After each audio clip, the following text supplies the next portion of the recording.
Hello, everybody, and welcome to the Untitled Sickos Project, where we're back again with, another podcast. This time, the Halloween special. Happy Halloween, everybody!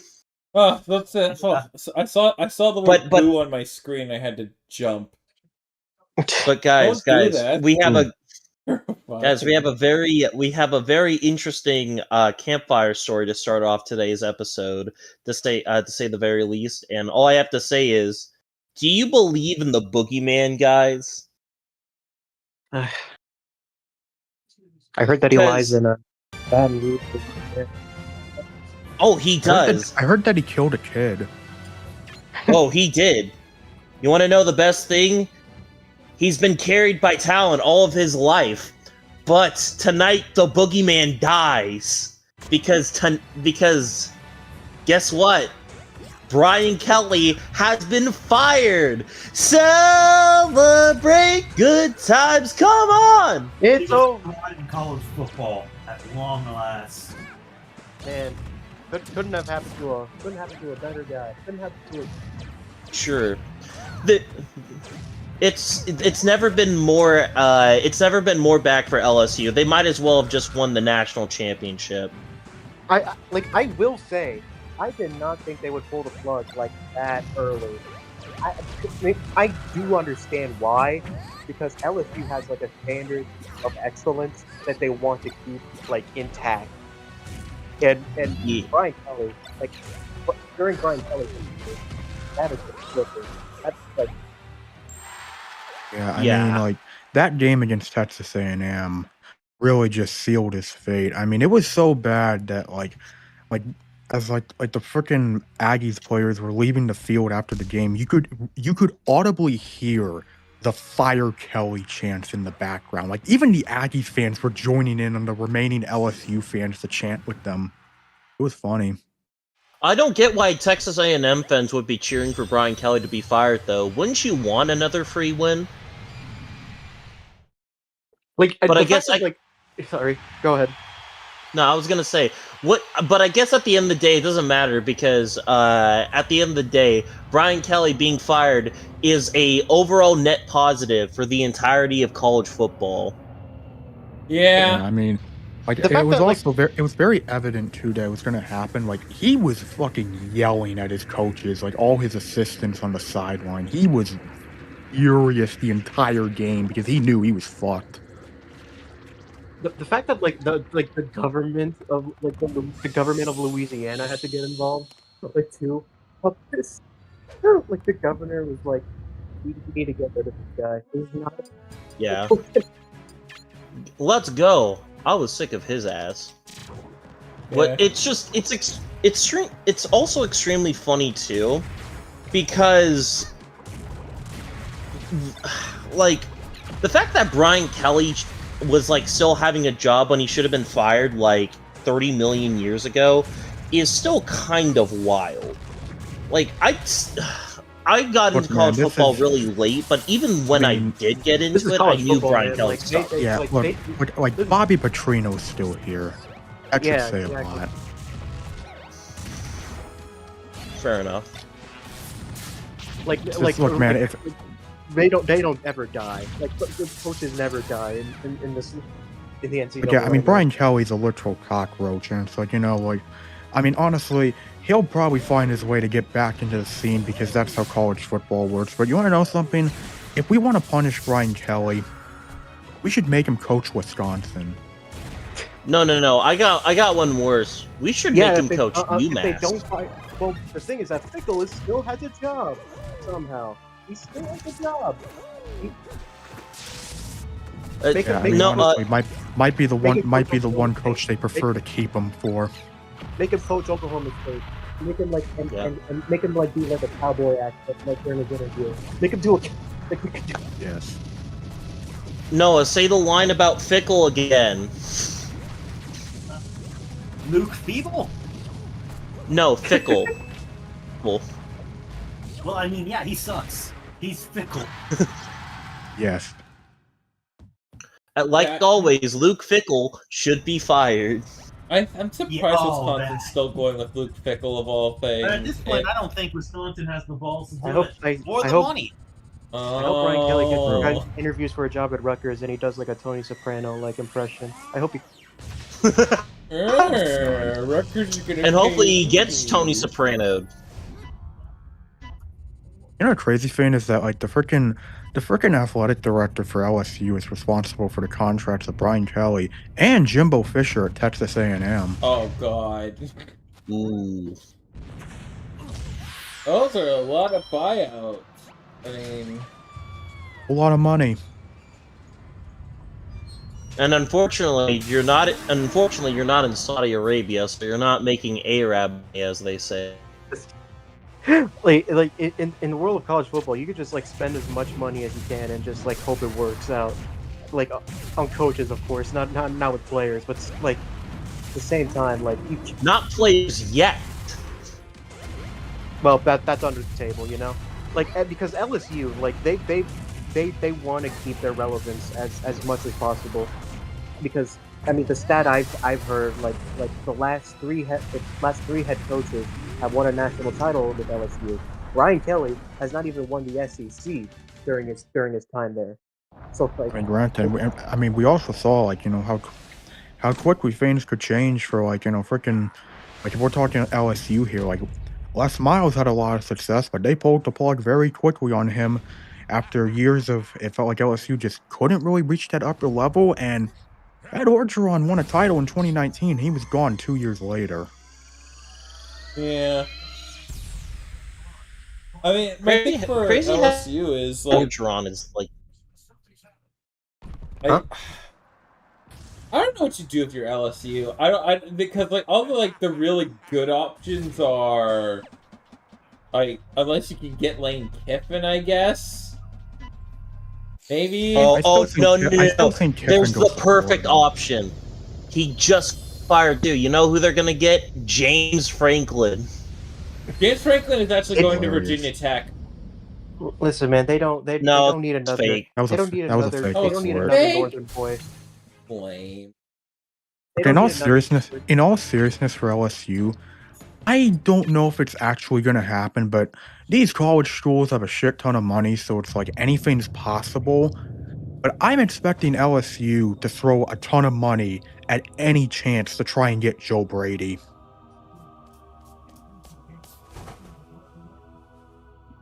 Do they want like? Is he ready though enough for a head coaching position? I mean, hey, I've seen NFL fan bases want him. I'm sure LSU would love to have him back. Oh, sorry. For some reason, an intriguing question that is. I don't even like at this point in time. Like, I think the funniest part is like, what if Kiffin just stays? What if Kiffin just stays in Ole Miss? Like, what He just trolls everyone. He just trolls and stays at Ole Miss. I mean, why would he leave? He's in a playoff spot right now. He's in True. Yeah. Anywho, don't whatever you do for the people here, do not mind what I'm doing. I'm doing my best. Anywho.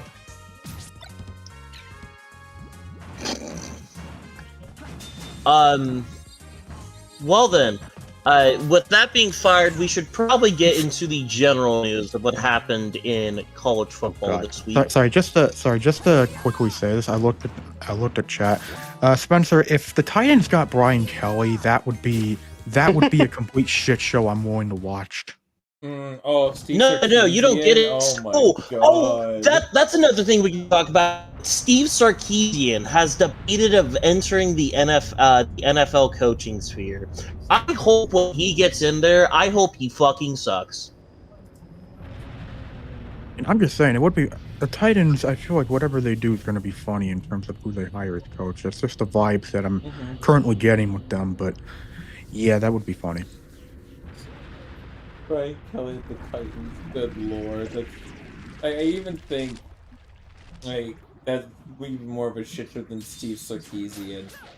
Don't get me wrong, like it would be Urban Meyer levels. has been good, but like, I don't know if I would go. I don't start. So like, we've never seen college coaches work at the NFL level. And it's for good reason. And some have worked, but it's few and far between. I don't know if Sark's gonna work because he hasn't even developed. He hasn't done nothing with Arch Manning. I think he's. Yeah, I don't plus- know, man. It's just a crapshoot, in all honesty. All these coaches, whenever they say they're going to go to, well, it's basically just them saying to them, "Oh, I'll make more money here. I could," but at the end of the day, you're not any. Why go to the NFL like tarnished legacy? If you want to know how Just funny to get college searches can be, I remember when Texas A&M was searching for a head coach after they fired Jimbo. Like, they were searching for a coach, and there was rumors, like, serious rumors about linking them between Texas A&M and Dan Campbell because of how much money they were trying to offer coaches. Yeah. Oh my god, I think Dan Campbell would be so good. Dude, why do I vibe with Dan Campbell as a college coach? Why do I vibe with that? I don't think his style would work in college, if that makes sense. What do you- No, with the way he he's a- talks, like the locker room guy he is, it would work. But there's a reason he's in the NFL right now and not college. Yeah, exactly. I think he would do. I think he could do very well because, like, he's a motivator. And I think especially if you're a recruit or even in the portal, it's just a way of words that you're just like, I'm on board with what he's saying. You know, it's a football. It's the same reason. It's the same reason I think someone like Mike Tomlin would work well in college football. Yeah, I would like to see Mike Tomlin go to college. I think Tom's a fine coach. It's just he needs to get out of Pittsburgh. Pittsburgh just is no longer the fit, he no longer fits like what they want. And yeah, but we'll get to Pittsburgh later. But anyways, I think is it time to get to college football as a whole? I'm ready. yeah, Let's start with the spooky Saturday, where not much really happening. Indiana, I guess we could minorly gloss over the fact that Indiana took care of business. I mean, yeah, that was it. I mean, that was always going to be the outcome. Right, yeah. But with UCLA's hot streak going, a lot of us here were like, that game should be a lot closer than what people thought. Not Really. No, Not really. I mean, it was going to be, it could be, like, there's a chance it could be close, or the more likely scenario is Indiana just beats the crap out of them, and that's what happened. Yeah. no Here's way another. in hell that they were going to lose. That game was not going to happen the way. Did you know that? happened. Can you believe the next big news Saturday is Penn State and Ohio State in Columbus? That's what. And they're trying their sure best that to was they're trying their best to advertise that game. I'll give Fox credit. They're trying their best to advertise it. I'm sorry. They could just say they're missing the number on Penn State and that it was just a graphical glitch. Oh, I'm not interested in Penn State and Ohio State this weekend. This game, again, was supposed to be a top 10 showdown. But then, Penn State did the whole thing of losing to Sucking. UCLA and Northwestern back to back. Yeah. That certainly wasn't very fun. And then losing a winnable game to Iowa. The whole not beating a power. They still have not yet to beat a power 4 opponent. Yeah, I mean, they did have a bye week, so They did. They lost 45-10. Who were they against this week? Who were they against? They were lost to the against. bye week. Yeah, they lost the bye week University. Oh yeah, BWU. Against Ohio State, dummy. And honestly, I Maybe- feel like the funniest thing, I feel like with Ohio State, Penn State, like Ohio State's gonna win regardless, but either Ohio State kills them or it's somehow a one-score game. It sounds like it's like tied, like it's like tied going into the fourth. You know, it's like Listen, I'm just saying, Penn State needs to steal Michigan's helmets, they need to wear them, and then they need to face Ohio State. That's what they gotta do. If you want, Magnum, we could do a Purdue check if you want. I really don't want to talk about it. I really don't. Fair enough. We don't gotta. We can bring up the fact that Kent State won a game against a divisional opponent. Well, they did win against UMass already, so they did. Right, yeah, but they won against like a divisional opponent who's not like walking feces. It's not UMass. Buffalo is a pretty fraudulent MAC team. I'm going to be real with you. They Yeah. barely beat Kent State. They barely. Here's the thing beat about the MAC, UMass. though, They like- got like- punked by Akron. Here's the thing about the MAC, though, like Tough. anything goes in the MAC. Like Yeah. nothing is safe. Yeah. Like there's a new champion every year. There's nothing. Like there's no consistency at all in that league, in that conference. Yeah. Like It's just three. It is just bullshit. It is. It is three people fighting for relevancy. Well, other than that, Nebraska and Northwestern was pretty decent. Virginia had to go to overtime to beat UNC, which was very surprising. I don't think that's going to affect Virginia any, but like, It's really funny that North Carolina is literally like 2 inches away from having a winning record. Yeah, Yeah. yeah, man. Like Bill Belichick had to go big balls and go for 2, but like it didn't pan out. yeah.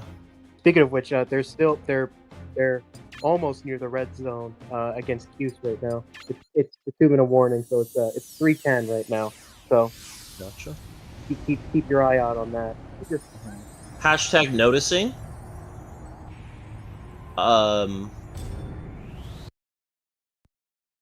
Well, other than that, we also have a ranked versus ranked game to simply gloss over real quick. Ole Miss versus Oklahoma. That was not a great game for Oklahoma, and of course, Ole Miss looks very strong right now, which is very surprising. Though, I think the John Mateer hype is officially over. Yeah. yeah, unfortunately, it's it's a lot harder, especially in like an FCC schedule. Is a literal grind is going probably into easily what is lacrosse style and by we'll call it football. And you're Speaking of the SEC schedule,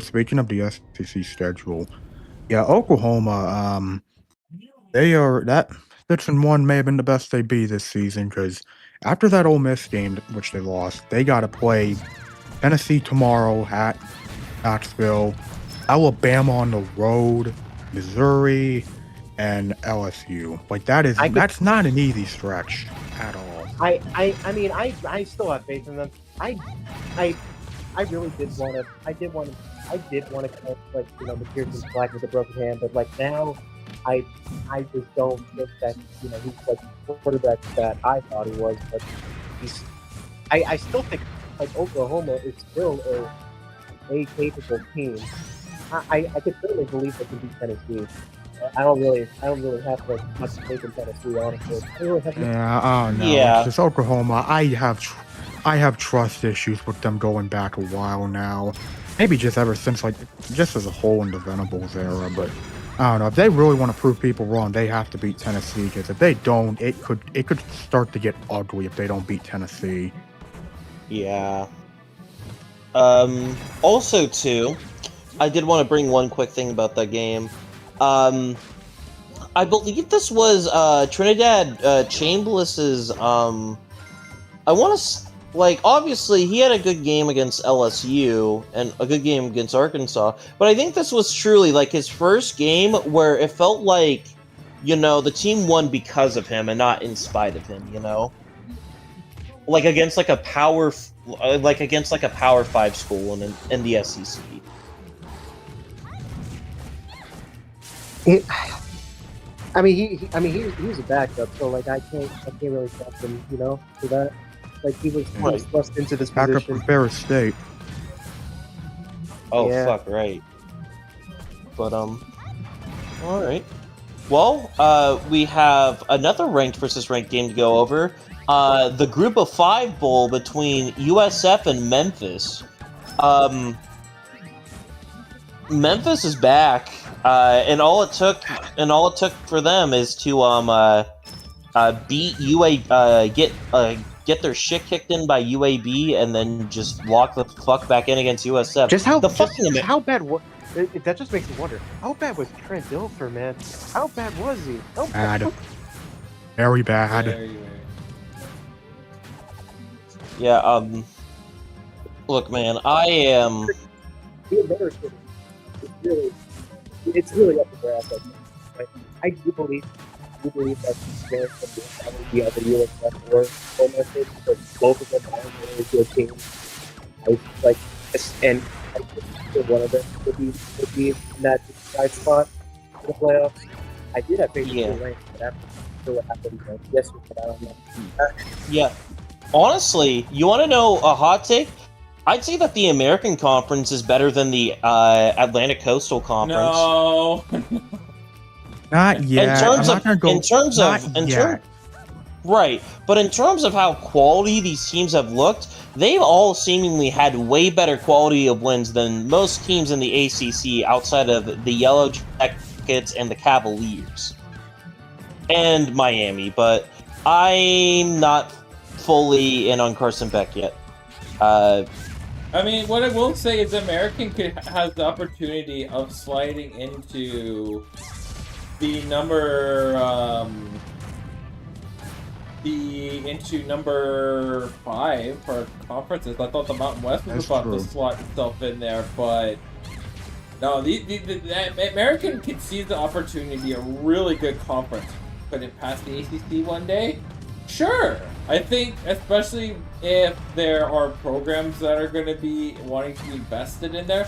Like, I, for one, would like to see Texas State not go to the Pac-12, but go to the American Conference. It still needs a lot of work, but for now, we'll have to wait and see a moment. Well, outside of that, Kansas State beat Kansas in a blowout. 17 years.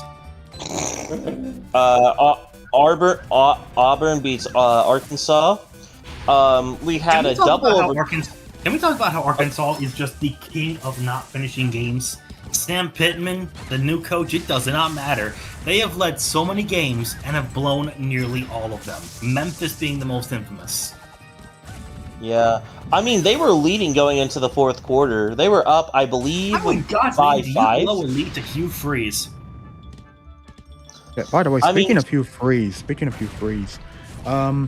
so in terms of the hot seat rankings, the top two coaches on the hot seat are actually facing off this week in Hugh Freeze and Mark Stoops.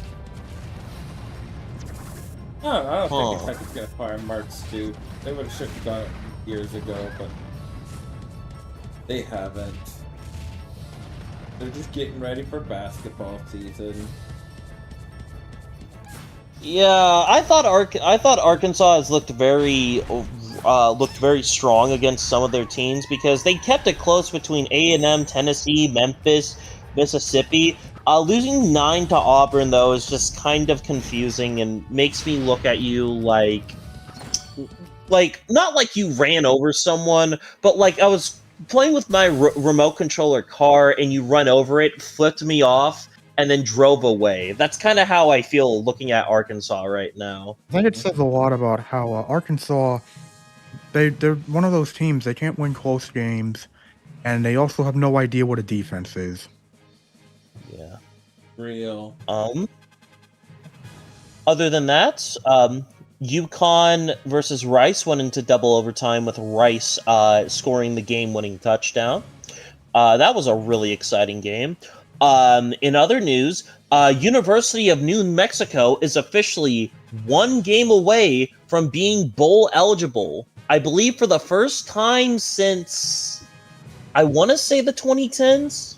Oh. Yeah, 2010s. I think last time New Mexico went bowling, it was the year. Let's see, it was the year 2016. Yeah, and this might be one of the times where they're actually going to have a winning season for the first time in, I want to say, this decade. Also 2016. Yep. Ooh, let me Yeah, they look were one it of the up. worst teams in the entire. They were one of the worst teams in all of football for a while. Yeah. Man, and they've had a really strong year this year. I'm just like, obviously I'm just kind of the New Mexico fan because I have a friend who goes there, but you know, this team has only had, I believe, obviously 1, 2, 3, 4, 5, 6 winning records in the 21st century, and 3 of them came in 4 of them actually came in the early 2000s. So I really love this New Mexico team, and I really feel like they're starting to get on track to something great here. Yeah. I'll By the way, stop praising now. On a side note, Spencer asked, could Florida State join the Pac-12?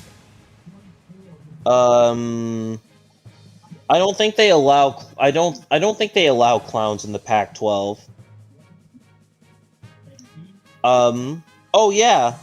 We have our big ranked game going up this week as well between Missouri and Vandy.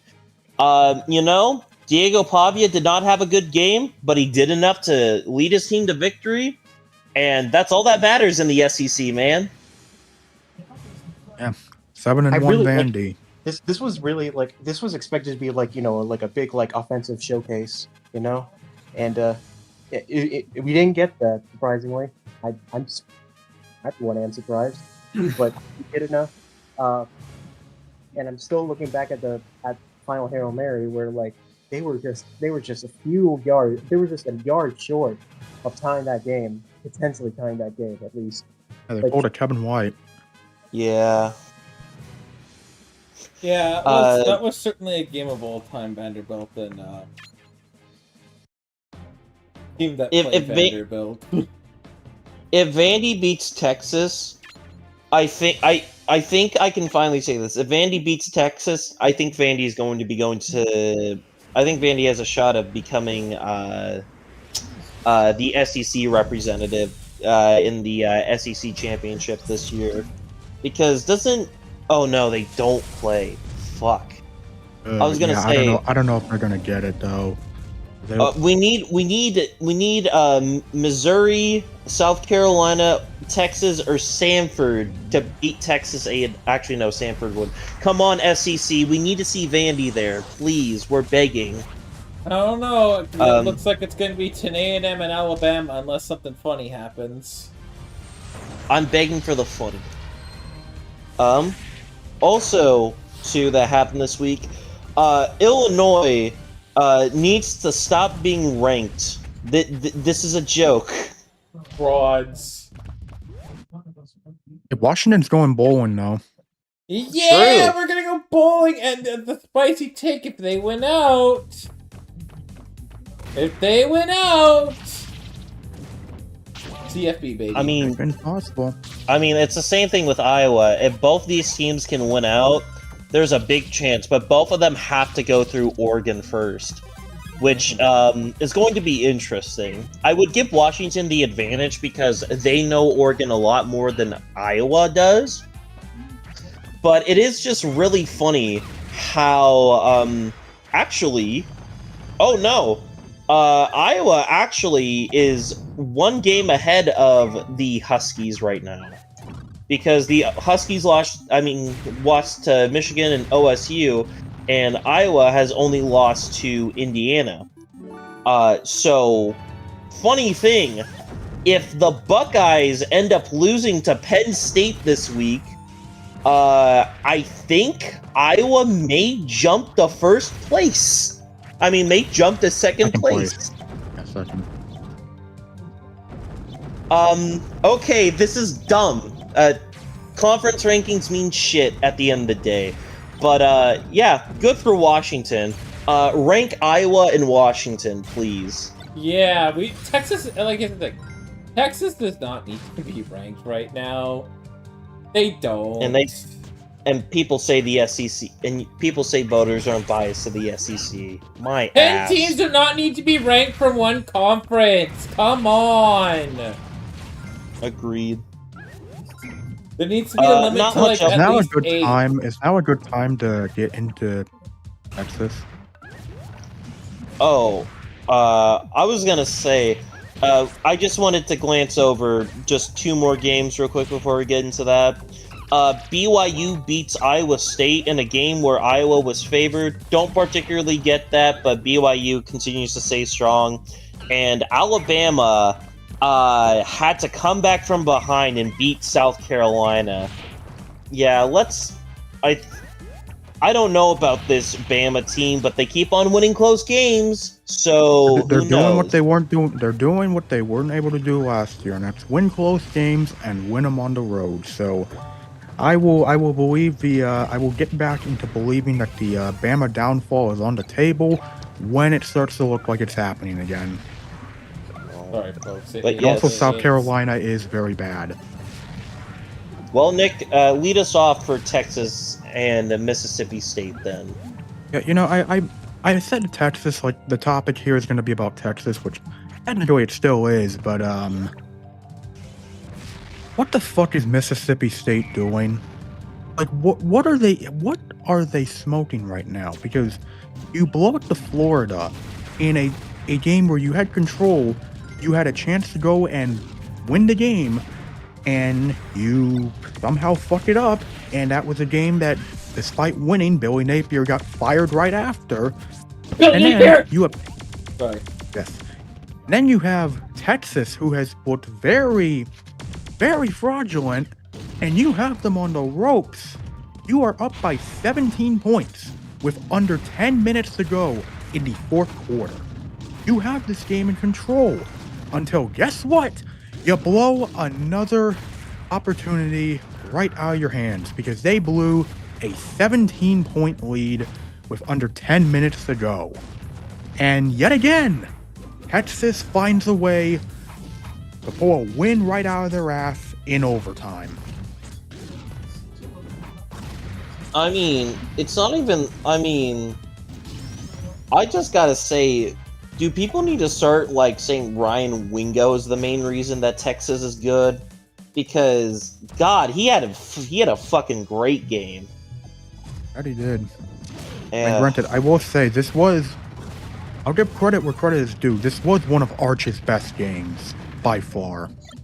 Agreed. Outside of that pick, Yeah, outside of the interception, but he did what he had to do, and, for someone who's having to deal with as much pressure as a quarterback would ever deal with, Arch handled things very well out there, but, yeah, Mississippi State is a 4-4 team that should not be 4-4.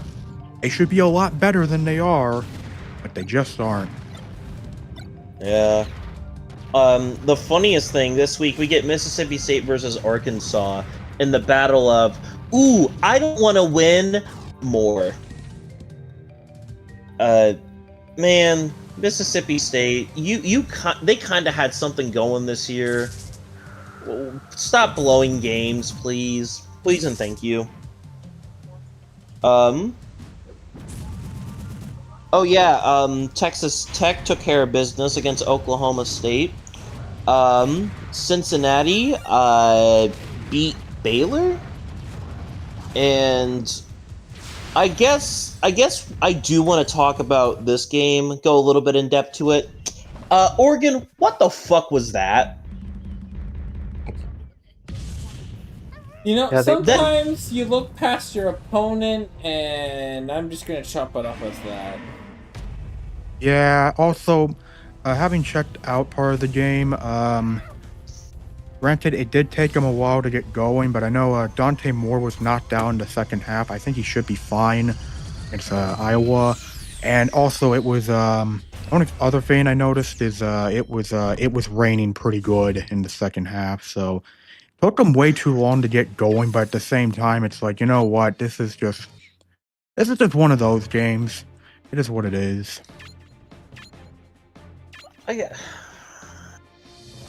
Look, I get it. I get sometimes that happens, but the fact that they only scored one touchdown in the first half is insanely pathetic. Yeah, it is, but at the same time, it's like, I don't know, man. I mean, Wisconsin, for as bad as it looks, their defense is not. I will say this: their defense is not the most pathetic unit in the world. I mean, they were basically the only reason why Ohio State didn't beat them like 70-0. But like at the same time, it's like you gotta score more than 7 points against them. And granted, we're talking about Wisconsin. Their quarterback went 7 for 21 and had 86 yards. Yeah, they need a quarterback bad. They need they need an entire overhaul of the entire offense. Yeah.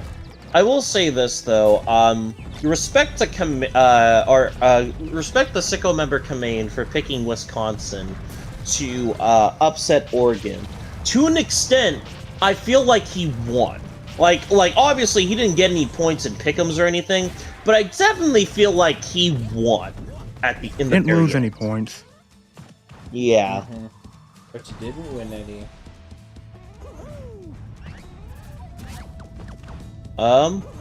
Not only that too, we have another ranked versus ranked game to talk about.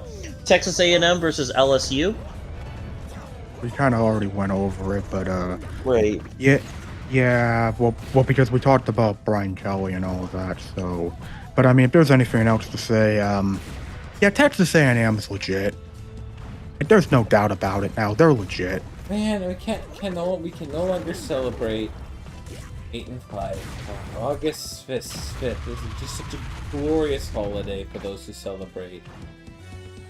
They scored too. In other news, Louisville beats Boston College, and Michigan beats Little Brother. Yeah, I think Michigan State's probably going to make a coaching change the day that they have some money in the bank, which I don't know when that's going to be, but that's something that will happen in the future. But I mean, okay, I think we're getting close to finishing up this college football slate, because I feel like there's one more game we need to talk about from this day of college football. There's one more game in particular, and I have a feeling you know which one it is. Nick, I have to ask, did you have more yards than the Colorado Buffaloes did at half? Yes. Huh. That's crazy. Were you playing that day? Like, were you playing a game? No, I just managed to have more yards than Buffalo's had to half. But how is that possible? You know, now that I think about it, Travis Hunter's and Shador Sanders' numbers should have been retired. Yeah, I get it. No. Yeah, I mean, how's it possible? I mean, that's a good question. It's a good question. It's a great question to ask in a game where Utah was leading Colorado. Let's see, 43-0 at halftime. That could be worse. I guess.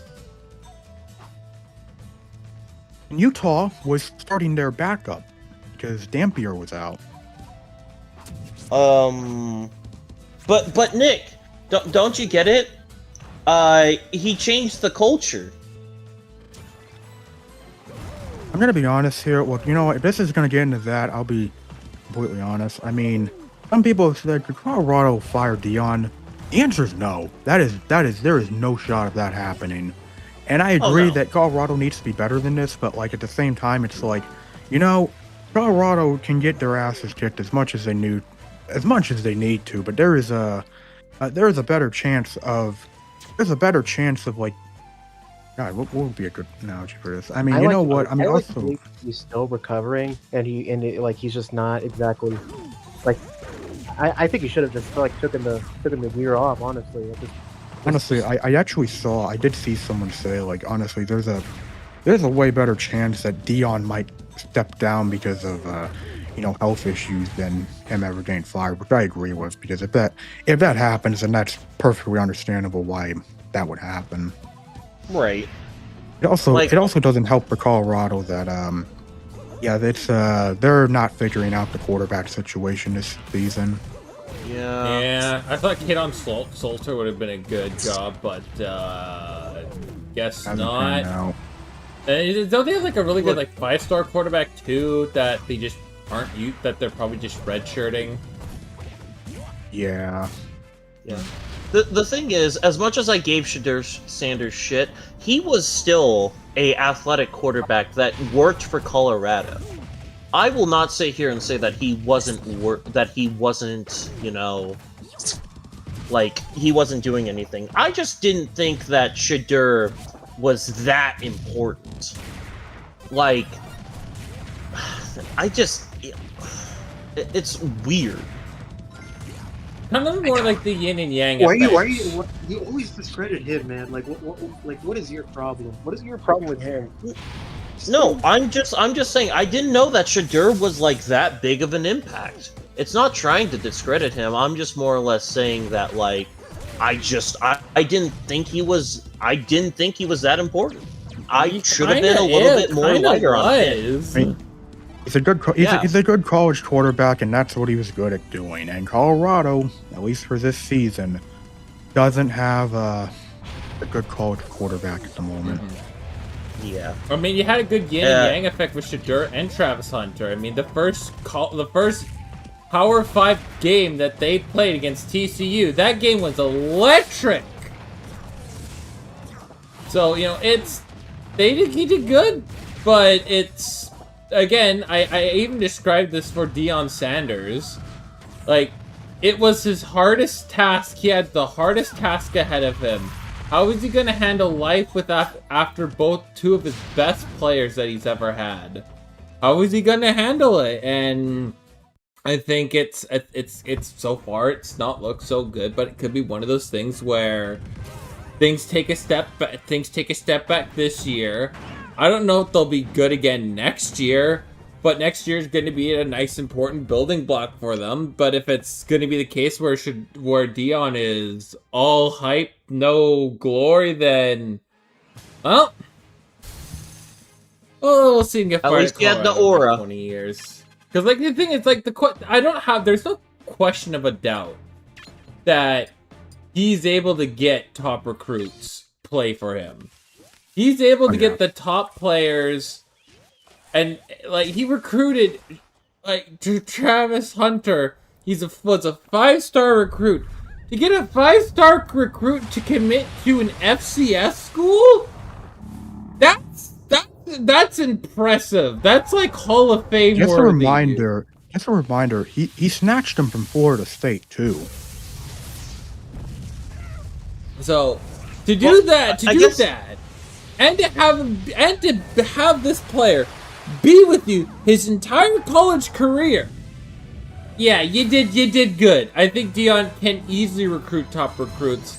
It's more kind of the other thing about sports that's important. Development. And true. Not to mention too, you don't even need to develop guys. You just have to like get coaches and they can coach them.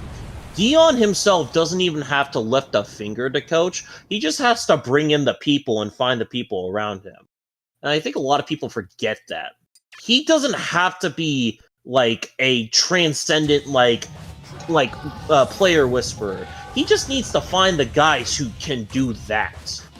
And if you can't, you just won't work as a coach because recruiting can only get you so far.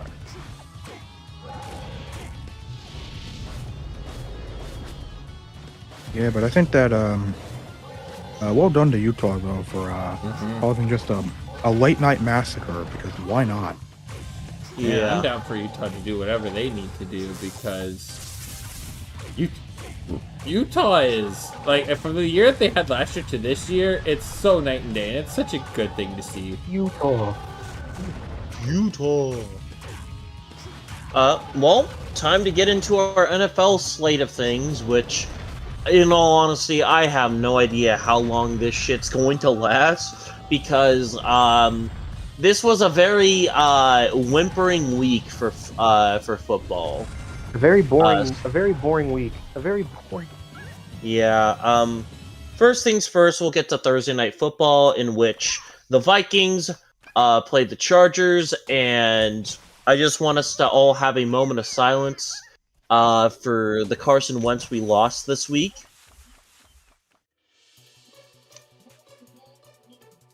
Thank you. Kevin O'Connell just straight up killed a man. He just killed a man. On live television. Mm-hmm. Yeah. I mean, it was bad because Carson Wentz was holding... That man was holding his arm like a pitcher would hold their arm when needing Tommy John. Like, that was ugly to see. Yeah. Every time I saw him wincing in pain after every sack, I'm like put this poor man out of his misery, man. Like he's still... Yeah, I get it. You don't want to play JJ McCarthy right now, but still, you have another quarterback. You could just use him. You could just. Well, his hand's forced now. Carson Wentz couldn't take the pain any longer. He was playing injured for 2 weeks, which is just... Carson was trying to do everything he could, which could explain why his performances those other 2 weeks were very subpar. Yeah. Which, granted, he still beat Cleveland. I want that out of the way. Carson Wentz still did his job against Cleveland. But at the same time, Minnesota's really dug a hole. Right now, they really dug a hole for themselves. And yeah, you're almost really needing JJ McCarthy to show you something into this year, because there's a lot of pressure on this kid. Now I know normally you don't want to give up on him, but this is still a very good team. Based on how well Sam Darnold is playing right now too. I mean, but the thing with Sam Darnold, it was context. The minute they drafted JJ McCarthy, they were gonna stick with Darnold. It was gonna be a 1-year deal no matter what. Right? Yeah, but I know, just in hindsight, I'm just speaking in hindsight, you know. You're right. And hindsight is correct to think of the hindsight. But JJ McCarthy was also correct. They traded up for. Right. So, I feel like context matters on this one. It I'm does. aware. I think the more trying answer in this is that I think the more tying answer is the fact that because I don't care what people say, you cannot sit here and tell me that they didn't put JJ McCarthy in a situation where he would succeed in. I definitely think they would have tried out Carson Wentz in a while. He looked ready. He was the emergency QB3 every single game. So it's not like he couldn't play. So I think he's been healthy for a while. I just don't think that they have a lot of hope in him yet. Mm-hmm. Granted, I 100% agree with him sitting out. And I think to a point, Magnum is correct that if KOC is sitting him out because he doesn't I don't know if he doesn't trust him or if he just doesn't want to put him in a bad spot, but if KOC isn't putting you out there, that is some sign for concern considering how well Darnold did. Now, Darnold was never going to say context, he was never going to be there, but the fact of the matter is, looking back on it, you obviously... The JJ McCarthy look right now doesn't look phenomenal. Granted, he could always just go and light Detroit up, and that would be a great, opening game for him to come back from injury, but this is Detroit. They might kill JJ McCarthy. Legitimate. This Vikings O-line. Not good. Yeah. I mean... Suit up or sit down, JJ. What's the only thing I can say for him? Like, and the thing is, I don't want to sit here and be like, JJ this, JJ that, but it's hard to me to have a lot of faith in this Vikings team, especially when we saw that even if the quarterback is bad, they are struggling to win games. Now, granted, Carson's a different situation, but with how tough this is, I don't have a lot of faith going into the Vikings ending the rest of the year, but who knows? JJ may just light it up. It's incredibly Granted, you also mentioned, like, it's not just the quarterback, because, I mean, that Vikings defense has looked pretty bad these past couple of games. Yeah. And, well, I do want to give some respect to the Chargers. They finally got Joe Alt back, and they're finally getting back into the groove of things.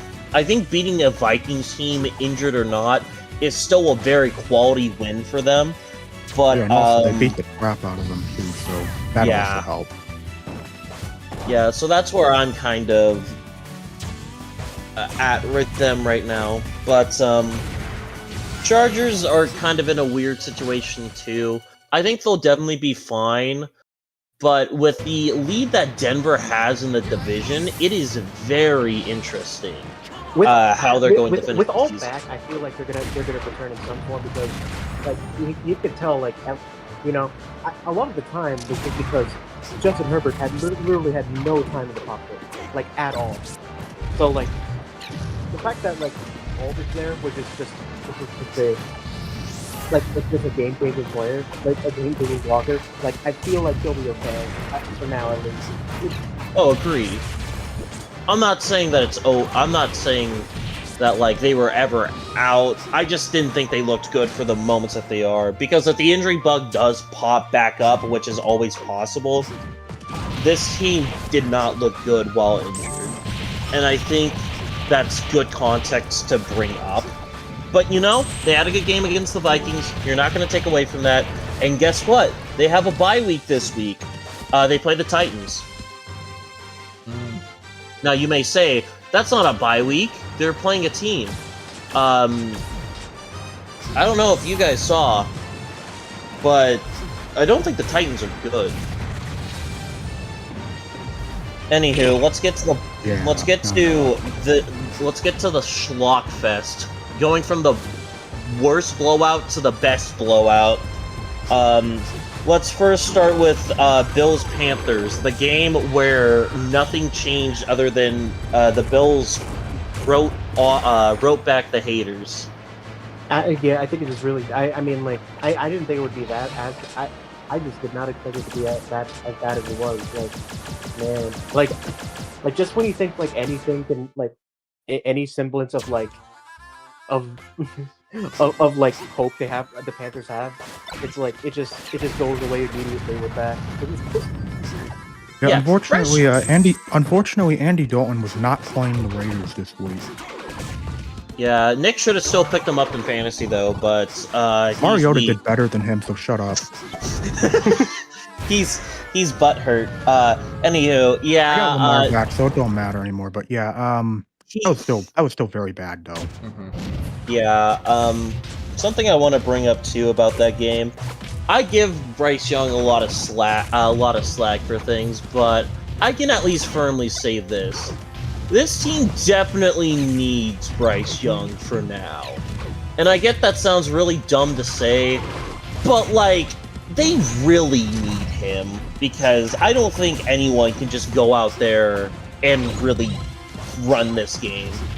Because I know some people were like, oh, well, Andy Dalton's better or something. No, he was not. We saw it right here, whether he was hurt or not. I mean, it was clear, like, yeah, but, like, at the same time, like, I don't know how much, like, I feel like a big lot of things that's still wrong with him. Oh, right. Yeah, I mean, I agree. Like, I agree definitely on the point. Like, I mean, the thing is, I feel like even if Young starts this game, Buffalo probably still wins in convincing fashion because Andy Dalton aside, they pretty much just bent the Panthers defense backwards right then and there. Yeah. Yeah, this was a very good bounce back for Buffalo, considering that the loss to the Falcons looks a little weirder, which is a easy transition into the Falcons and Dolphins game, where we had another backup quarterback playing. Look, man. In hindsight, obviously, the Dolphins lost on Thursday Night Football. Spoiler alert. But yeah, even with that in mind, this is still a very weird game to lose. They need to get rid of their coaches badly, because this is they didn't just lose. They got belt the ass put on them by a team that just fired their GM. Yeah, it's... I don't know what's going on there, man. Poorly coached, poorly ran. The fact that Kirk Cousins wasn't even... He looked like he wasn't even prepared whatsoever. And, I mean, I think it's a massive coaching problem at Atlanta. Like, the fact that, again... There's something to note about Atlanta. They have the worst red zone offense in football. Red zone defense. Apologies. Red zone defense in football. And no amount of offense is going to save them if the fact that their defense isn't straightened out and Raheem Morris is a defensive-minded person. You think you should have your red zone defense figured out, but I guess not.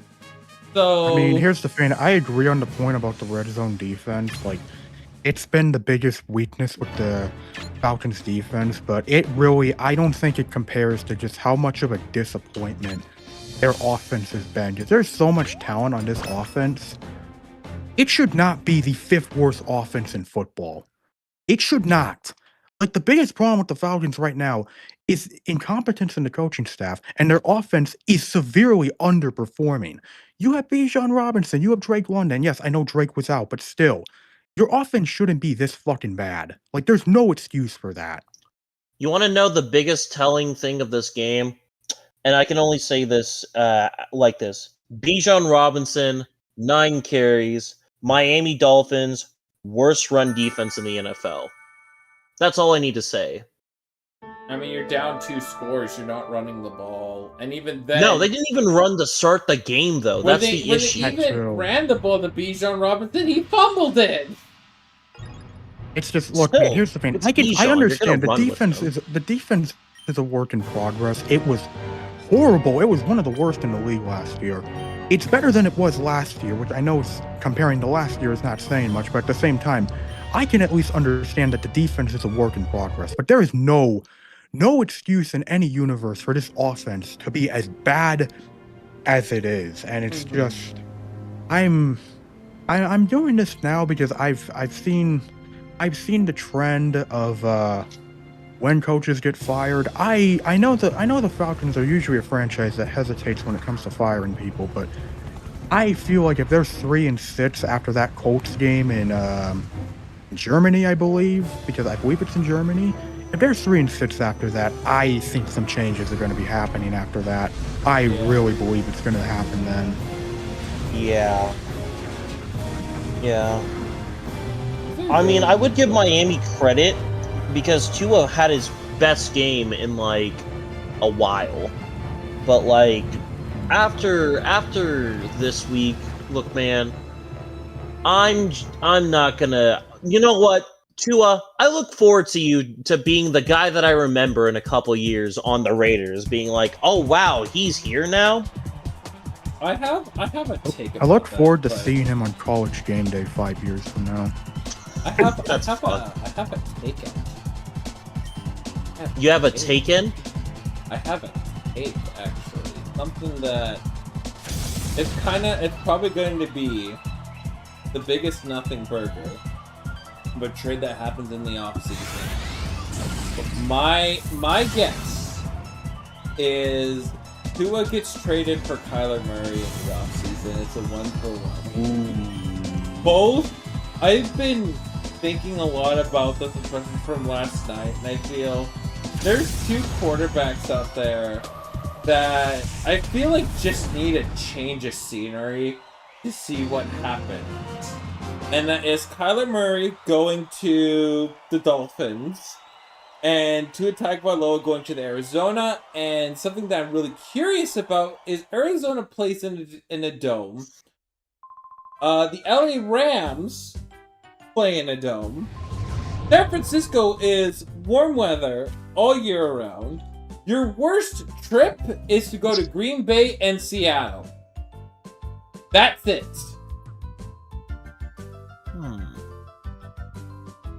That is... I see what you're going for. It could be the biggest nothing burger. Or... I think could be the greatest... It could be a really good motivating piece for... Both of them. Or it could be a big building block. McDaniel? Like, I don't think Arizona and the Dolphins need to necessarily go into a full-on rebuild, be in like full-on rebuilding mode per se. But I think that both teams need to just trade hands and see what happens. Are you sure? Because like I feel like at least in Miami, like I feel like they're just like the definition of hell right now. I think it's just these. They are. Like, you're right, but it's not like they have pieces that they can build around. And to think of it too, like I said, it could be the biggest nothing burger, or a trade that genuinely helps both teams. I just don't see they're the same tier of quarterback. They're basically the exact same quarterback. Yes, you're absolutely right. But the point it's is, like a transfer portal thing. Maybe they just work better someplace else. I think they need to, both those organizations need to move off of these quarterbacks. And it's not through completely bottoming out and sacrificing your gobs amount of cap space to do it. I think it's more you go with the conservative approach. You just change the hand. And if the hand... Again, they'll have 1 year to prove that they can do it. If not, the cap it to cut them is significantly less. And if it works out, it works out. If it doesn't work out, then, oh well. Go look... Because the thing too, right? This upcoming draft class, I mean, we don't know who's going to declare yet. But it feels like if you're not getting Fernando Mendoza... You're going to look at a project in the quarterback from Cincinnati. You're going to look at him as the next best option, and then there's also Lenore Sellers that it looks now like more of a project too. And do you trust Arizona and Miami with a project, or would you just be easier to say, you know what, let's trade hands and see what we can do with either? Answering that, with their current regime, no. With a new regime, potentially, depending on the guy. Because if someone went in and got a Joe Brady, I think a guy like Joe Brady could really make Lenore Sellers look good. Mm-hmm.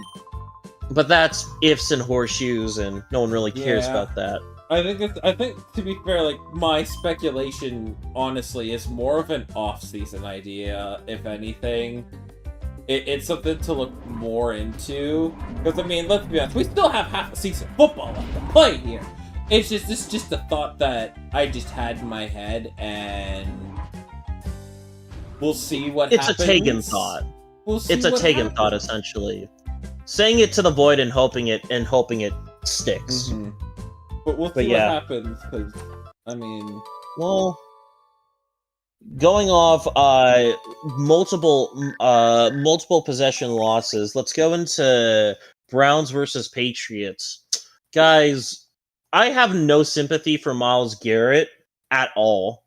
You got paid that money. You knew what you were getting into. Lay in that goddamn bed and stop whining. I mean, he has a right to whine. He has a right to. Hey, yeah, but not so much.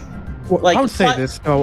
Let's just rip the Band-Aid off. The Browns got to search the dirt at some point. They just got to see what there is. The thing is that they didn't even they couldn't even get Butcher during the game because he was hurt. Like, Yeah, I'm obviously not for this past game. they probably would if they could. They probably would. Yeah. Yes, I mean- it is working with Dylan Gabriel. I don't It's think just Shadura is gonna even make it look like that much better. I mean, he could blow me away, but yeah, see what he's got. If not, keep sucking and hope you get flailing for Mendoza. That's all I can say. There's just really not much. I mean, there's really not much else to really say because Patriots just took care of business, and yeah, there's really not much else to say. There is one. Is Drake May an MVP candidate for you guys? Not yet. Jury's out on that because I'm gonna be real. Lamar is still him. Oh, you think Lamar's gonna come back and win MVP? Interesting. I mean, I feel like he has a shot. He has a shot at Lamar really entering the race, but it depends. My picks are Lamar Jackson and Patrick Mahomes. Honestly, yes, he had that. Right now, it wasn't even bad. It was Mid. It was a James Winston game. Yeah, let's call it that. So far this year, I think Dalvin Cook is the MVP. Agreed. Unfortunately, running backs don't get votes, so we get Dude, to Cam talk. Scatterboo. I thought Cam Scatterboo could have legitimately gotten a chance to be the MVP. Could have at least legitimately got a chance to get MVP votes. I would have had him for Rookie of the Year. I'm sorry, I'm still mad. Who cursed the Giants? I'm still mad that Saquon wasn't even a finalist for MVP. You know? Oh, Yeah. I don't even. I'm mad. I'm so mad. What did Cam Scatterboo being hurt? I'm sad. I am sad. I am angry. I have anger emotions. I want to go find Run through a wall. somebody who deserves to get beaten up and beat them up. It's just a horrible injury. Look, that man. was fucking brutal. Look, man. Beat up someone for Cam Scatterboo. He would want you to. Don't do that, please. Please don't. Do it for Cam Scatterboo! You live! I'm so... Because, the Giants were so fun. Why did they have to lose their best player on offense? Two of their best players on offense, man! Yeah. I mean, Also, we're gonna have eventually. I mean, let's be honest with ourselves. well, yeah, we were thinking concussion. We weren't thinking, he's gonna kill his ankle's gonna get killed. But hey, at least from the sounds of it, the injury isn't something that's going to affect him for the rest of his career, and the recovery process is 4 to 6 months. In all honesty, he avoided something that, while looking gruesome, could have been a hell of a lot worse. So I think we can at least look at that. Anywho, that was our Giants and Eagles recap. Oh yeah, we kind of forgot to talk about the Eagles. We forgot about. It is what it is. They took care of business. Saquon had his best game of the season. True. There's Well, believe it, guys, we have more games to go through, and just because I would rather rip the Band-Aid off now, let's get through it. That Bears game, there's going to be a lot of overreactions, but at the end of the day, the Bears weren't expected to win this game. People really forget that Tyler Huntley is not the worst in the world. Today, it was a real, that just kind of happens game, and you move on. It also doesn't help that we had no secondary whatsoever. That was the biggest Yeah, issue. that didn't help. And also, I mean, granted, it was early on, so you'll take the points when you can take them, but not taking advantage of the opportunities to get touchdowns and having to settle for field goals, which, yeah, the red zone offense is that's very much a concern right now for the Bears. Yeah, not to mention... Go ahead. Yeah, I'm sorry. I'm just thinking I just feel right. I just think they're scared. I don't know why, but maybe they know something about Caleb we don't, that he just can't throw the deep ball, or at the very least he can't like throw for like mid range or something like that. You know, like you Yeah. can't. It might just be something where it's like, you know, you go into the red zone and things get a lot tighter, and it can have an effect on an offense where it's like, you know, when you're not in the red zone, you have a lot more to work Caleb's with, but when it gets there, accuracy, you know, like that's Yeah. that's If there's anything to solace, I will say this. The Bears' run game really couldn't get going all day because we were handing the ball off to DeAndre Swift, who was clearly playing injured, and he did not look 100% at all. and he's out for this. So that Yeah. I have a lot of faith in Kyle Monangai, but he's really going to have to show up against the worst defense in football.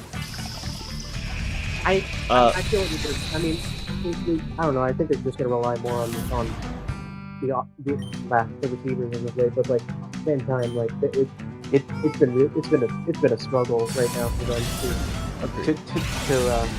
to like keep the line moving with the receivers. You know, it's been Right. Yeah. If there's any solace that I will say this too, and this is just a kind of general spoiler warning, outside of the Packers, everyone in the NFC lost this week.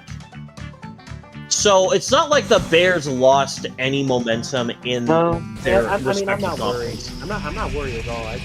It's just that it's a game. It's just a game that happened. I don't really. It was an annoying game. It happens. Yeah. It is what it is. It is what it is. Yeah. Yeah, also, now that Lamar's back, like maybe they could do something now. You know. Maybe. yeah.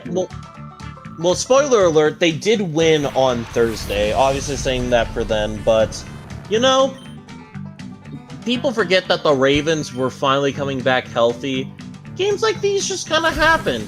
It's whatever. I just don't know how far they have to. They just have to climb so far. They just have to they need to be flawless. You know, but to start Agreed. now, like. Agreed. Well, getting to another game, Noah, how would you like to start off Texans-Niners? Well, that was the best game. That was the best game. That was the most complete game Houston has played all season. The defense was great as always. CJ Stroud had his first 300-yard game in 20 games, including the playoffs. You cannot stress how massive that is. Does that change your position on this team at all, or do you think they're still going to get hosed? They still need to show more. Because one offensive game is good. They still need a couple more to really prove my their biggest consistency. gripe with them is it really felt like they should have just absolutely slaughtered the Niners, but it felt like they had multiple opportunities where they were inside the 20 where they just couldn't punch it in and had to settle for a field goal. That's my Yeah. I was really waiting for how long the game would break for the Niners. Yeah, I'm not surprised it was the Texans to do it because the Texans are a good fit against the Texans match up well against the 49ers, and I mean coaching-wise and also defense-wise versus like a Shanahan offense. Like, I'm not surprised the Texans were able to do that. It's more just, you know, the Texans have been very untrustworthy this season, so, you know, I had valid reason to have my doubts about it, but it proved me wrong, and Texans did what they had to do. Yeah, also, too, I think we have to start slightly worrying about Brock Purdy, because this has been, like the fifth week where he's practiced mostly What is fully. going on? What is going on right now? Again, I hate saying this, but it just feels like a JJ McCarthy situation, because it's like, there's no way he's not that unhealthy. Like, in my mind, it just doesn't make sense. Now, granted, they got the Giants this week, and maybe it's kind of like, oh, you don't want him to go up against that D line because the Niners O line has not looked very great so far. So maybe it's that. but it does not. The vibes are not good with the Niners so far. They do not have. It doesn't really feel like they have it yet. Yeah, I don't know what else to say other than, I mean, it could always be worse. True. You could lose to a winless team. No, Oh you yeah, could, or that.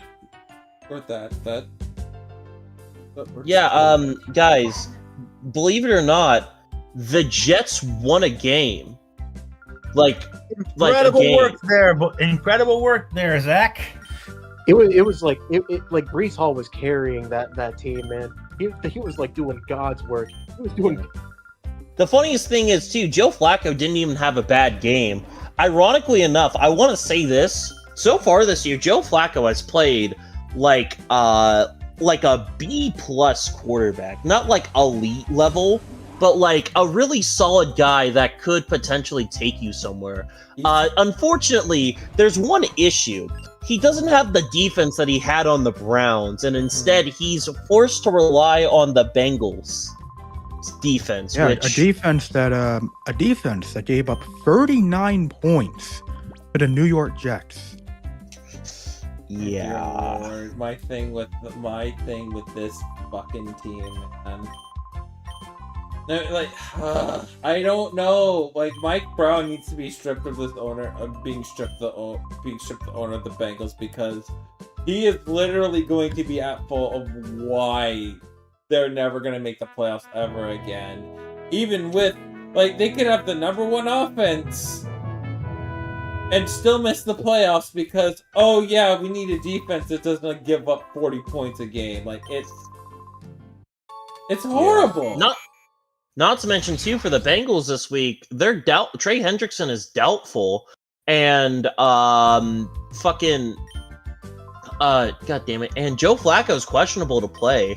If Jake Browning is playing against the Bears, that might be a very bad game. Knock on wood, if that happens. But I do want to say this. For the Jets, at least you get a real feel-good win, considering that, this week, we lost one of the greatest in the game, Nick Mangold, due to a I believe it was a kidney failure.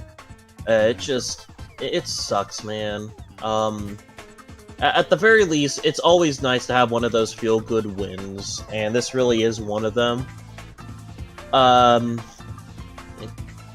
The Jets deserve this one, and I'm happy for them. They get to go into the bye week, not completely miserable. So there's at least that. I picked the Bengals, and I picked the Bengals to win in pick'ems, and I'm very happy that I was proven wrong. Like, I'm happy the Jets won this game. Yeah. Good for the Jets. Good for Justin Fields as well. I know everyone hates the dude, but it's a good. He had a pretty decent game all around. Not a great one. It's not that people hate Fields. It's just he's frustrating. He is. It's a real the talent is there. He just doesn't know how to use it kind of person. But who knows? Maybe this is the game that he takes that he finally turns around. Probably not. But you never know. Probably not. But you know what? At the very least, it was a good win for him too, because he was going through a lot heading into this game, and yeah, you take what you can take. Yeah. Well, we finally get into the 3 slate of games now, which unfortunately, all of them are blowouts. So let's start with the biggest blowout of them all. Titans Colts. Titans bad, Colts good. Nothing. Next! We learned. Hey, hang on. We learned nothing. I'm not done. Can we talk about how bad the Titans ownership has become in just the last couple of years? Yeah. Remember when they were good? Remember they were the 1 seed in the entire NFL? Hold on. I don't know if their ownership group has ever been good. They more have stumbled themselves into the fact that Derrick Henry is a fucking beast. And Ryan Tannehill wasn't, putrid garbage. Mm-hmm. Oh, he wasn't washed, yeah. But yeah, it's crazy how quickly things change in just such a short amount of time. Now, I usually don't like to talk about how it's year one and the team has built a really bad team around them. They're going to be in danger of killing someone if they don't build fast enough. I've heard countless stories about that with Connor Bedard, and that seems to finally be alleviating as the Blackhawks finally seem to have a core around him. Mm-hmm. I've said Ken this. Ward might be screwed with the Titans. Shout out because Frank. he's killed out there. Wait, Magnum knows how I Yeah. feel about the Blackhawks this year. I've said this. I think the Blackhawks. I wouldn't be shocked if they As make the someone who's been- playoffs. My take on them: they're not finishing in the bottom 10 of the league. They're going to be really good to watch. Bedard 100 points. As someone who's who's watching the games, like I do really like this Blackhawks. Like I'm glad that there's like actually like people around the guard that can, so he can like alleviate that pressure on him. I believe so much in Taegan. He is so good. And a couple days ago, Bedard got his first hat trick of his career. So congrats to Ooh, him. nice. Oh yeah, the Blackhawks are going to be really special this year. They're Unfortunately, going to be special. Unfortunately, we did lose pretty bad to the Jets, but those games happen. But Yeah. I do have faith in him. I do. But yeah, I agree. The Titans have probably the worst ownership in football right now. No, it's still Okay, they have the They have second one of worst the ownership. they have one of the worst. I think that's a fair thing to say. They have one of the And worst. sadly, Which, Luke Helsel, by the way, about the Titans, this is technically like this is like not. Oh, you know what? I guess I can talk about it. It's about the Titans. I mean, Titans are so bad that Tyler Lockett requested his release. He got his release, and he went to the Raiders. I get it. He wants to be with Pete He Carroll, wants man. to play with Pete Carroll. That makes sense. He wants Yeah, I don't to play blame him. with It's Coach just Carroll. really funny though. It's really funny though that there's an entire like wide receiver graveyard regarding the Titans. Like there's an entire graveyard. The fact that how does Julio Jones not pan out in Tennessee? Like for real, someone tell me, how is that not possible? That Julio Jones, who had no signs of slowing down, became a ghost and was forgotten for the rest of the year. Like that was it. Like he was insanely good in Atlanta. Goes to Tennessee and I haven't heard from him since. On a more positive note, regarding the Colts, Daniel Jones had his first 3-touchdown game in 5 years. Ooh, What 5. happens when you go to these bad organizations? Because the one thing I will say, I am certainly invested in her name's Charlie? The new owner of the Colts. What's her name? I think it's Carrie. Carrie or Oh something. yeah, her. I'm invested in what she does. I am really interested in seeing how she's the willingness to understand what goes on in every aspect of the organization to look at what is the best thing that I can do. What sort of equipment do we need to invest in to help our guys out here? What sort of care do we need to help for our players? Like, what's the best thing that we could do? And because the way how she speaks, it's not sound like she's overstepping, but it's if a guy runs the She's wrong, invested. if a guy runs the wrong route, it's maybe because what if the play wasn't communicated properly? What if it was this instead of this? And she's trying to look at all different aspects of the franchise to look at, the coaches are doing their job of coaching, players are doing their job of playing. What can I do to help them win games? What can I, and something that I wouldn't be shocked at, is the very famous NFL player NFLPA rankings based on facilities and everything in that sort of rankings. It wouldn't surprise if Indianapolis becomes number one in everything, because she wants to do everything possible to help this team win games. Now, we're going to see how successful that is, and if it's the point where she's going to be the offense, hilariously could be one of the coordinators or the coach. That's where I think it's a little too dangerous, if it's like in that kind of territory. But if it's something where it's like, okay, this is like genuine investment into the team, and we're going to see like little things improve in terms of what they have, then I want to see more. I want to see more of this. I want to see more owners do this, where it's like they want to be a part. They're of the not meddling, organization. but they're invested. Mhm. Like, there's a difference between a meddling owner and an owner who is invested. I like what she's doing so far, so let's see how far they're willing to go, because Yeah, you don't want her to become Jerry Jones, is what you're saying, you know? You don't want Yeah.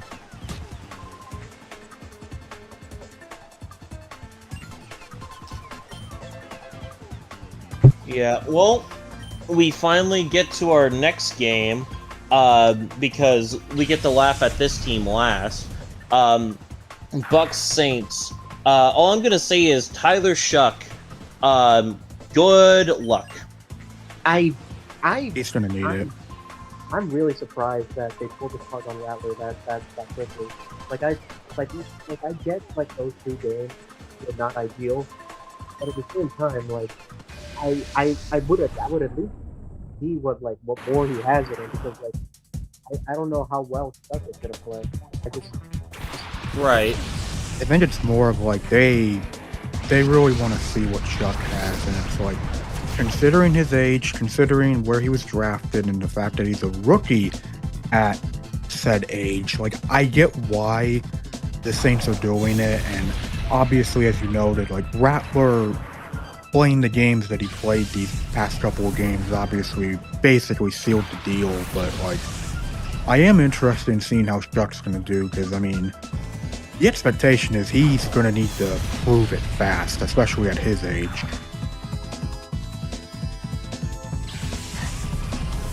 But the issue is just like the Saints. They don't really have anything.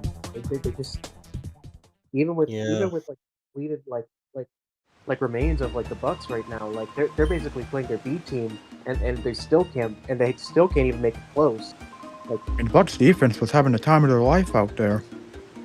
yeah, I saw like the fucking like kick six, like they had like they just deflected off of it, just landed in his hand. Yeah. It was awesome. The funniest thing, it's some dude that like hasn't even like I think been a starter at all. It was their backup.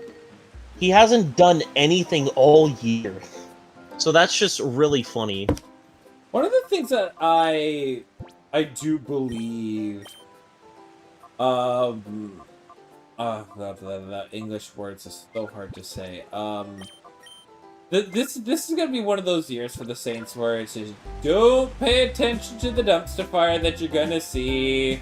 This is they're like at the 2021 Texans, where they're gonna be bad for several years. They need to rebuild up this team again. There's several dead anchoring contracts that they kept pushing down the line. They kept moving money around, and it's kind of the consequences of that. So they're going to be bad for a while, so it's one of those nothing to see here. Yeah.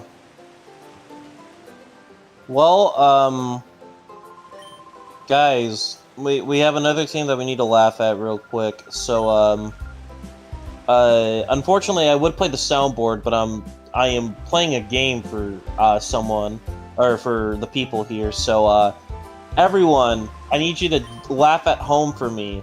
You want to know what happens when you cross a cowboy and a bronco? 20 stomps of death.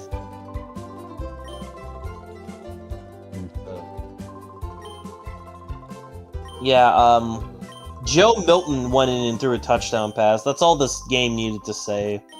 Yeah.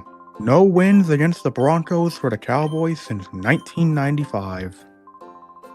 Also, RJ Harvey had 3 touchdowns, despite only having 51 total yards on the day. Yeah. Cowboys defense bad. What else is new? If only they had a guy that rhymes with Shrika Schwarsons that could help. That I think really could help him out. But I mean, even that, like, I don't think that would have helped. I don't think. It helps a little bit, but Would have helped, but like at the same time, I feel like the Cowboys defense as a whole is just fundamentally broken. well, You Matt, mean I to tell thought me Matt that Eberflus would've been a Eberflus is fine not defensive good? coordinator. How is I thought I Matt don't believe Eberflus you. would be fine, but like this guy doesn't call blitzes on critical situations. Yeah, What yeah, are you doing? he refuses to blitz. He does not like to do that. Like, what do you expect if you get the quarterback all the time of the day?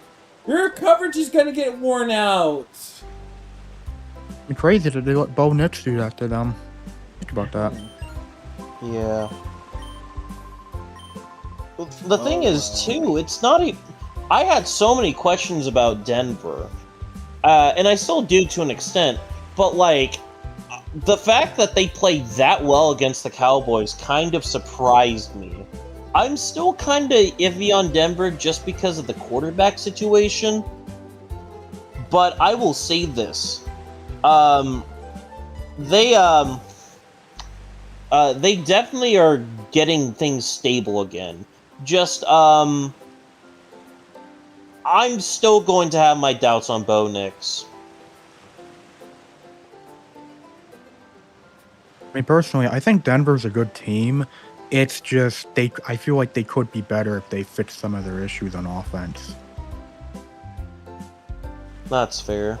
Like their defense is great. It's just the passing game's still a work in progress. But the one difference for Denver versus like between this season and last season is that their run game is just so much better with Dobbins and Harvey than it was last season, and that's kind of softened the blow when like Bo Nix has had his struggles. It's like, well, at least we have a much better run game than we had last season. That's part of the reason why they're 6-2. Yeah. Well, other than that, let's get into Packers-Steelers. It was rough. It was rough for Pittsburgh out there. It was. Yeah, they were killing them kids out there, man. They're dead. Dead water. Yeah, it's pretty obvious. It's pretty obvious coming out of halftime and seeing what happened, which team made adjustments and which team didn't. The I'm standard is stunned the that standard. Green Bay What more were the can you team say? that made those adjustments. Like it's the same issue the Steelers have for years now. They just refuse to like they just refuse to make changes. They just like the way things go, like that's what like they stick with. And when they go against real teams, they get booted. Like it's it's every annoying. year. It's every year they do the same bullshit over and over again. And I think the thing that really comes to mind for me with the Steelers, and in particular their defense, is the fact that, because I saw this come back onto the timeline or like the headlines, like after the Steelers defense did what they did. It was a quote back in January from Julian Edelman when he talked about the Steelers defense, and he said like the shit they're doing now is the same stuff they were doing when I was still playing. Like nothing has changed with the Steelers defense from what they were doing a decade ago. They refuse to change. Like the standard is the standard, but they refuse to change literally anything about this team. Yeah. The funniest thing is, if they just If they just stop getting in their own way for just one moment, this team is genuinely scary. But they don't know how to. Also, real quick, UNC is currently beating Syracuse 27-10. Yeah, Unfortunately, can we talk about how bad Syracuse is, man? Remember, them losing Angeli broke them. Like, actually broke them. Dude was their entire offense. Yeah, they've had nothing but double-digit losses over the last 4 games, and assuming that continues, it's going to 5. Well, congrats for your first conference win, Bill. Congrats. Congrats. Unfortunately, you are still not bowl eligible. But yeah, I guess I'll give the Packers this. Their bullshit is 100% real.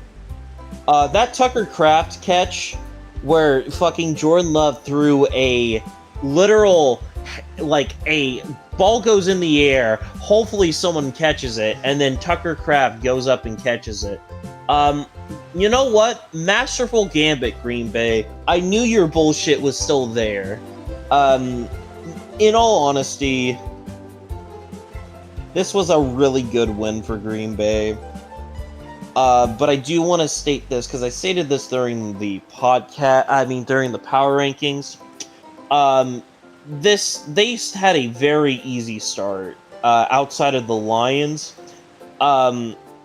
This has been a lot of very middling to, like, low-tier teams. Now they have 5 divisional matchups, the Eagles, the Broncos, and the Ravens to finish out the year. That's not particularly fun. So not fun for them. But before you finish, I will just to quickly say about the Packers. Yeah, that was definitely their best win since the first 2 weeks of the season, and they did what they had to do. They got a bullshit horseshoe up their ass, but that's just the Packers. That's what they do. What they do works, and that's just the type of crap we gotta deal with. I will say this team is still beatable. They're mortal. But yeah.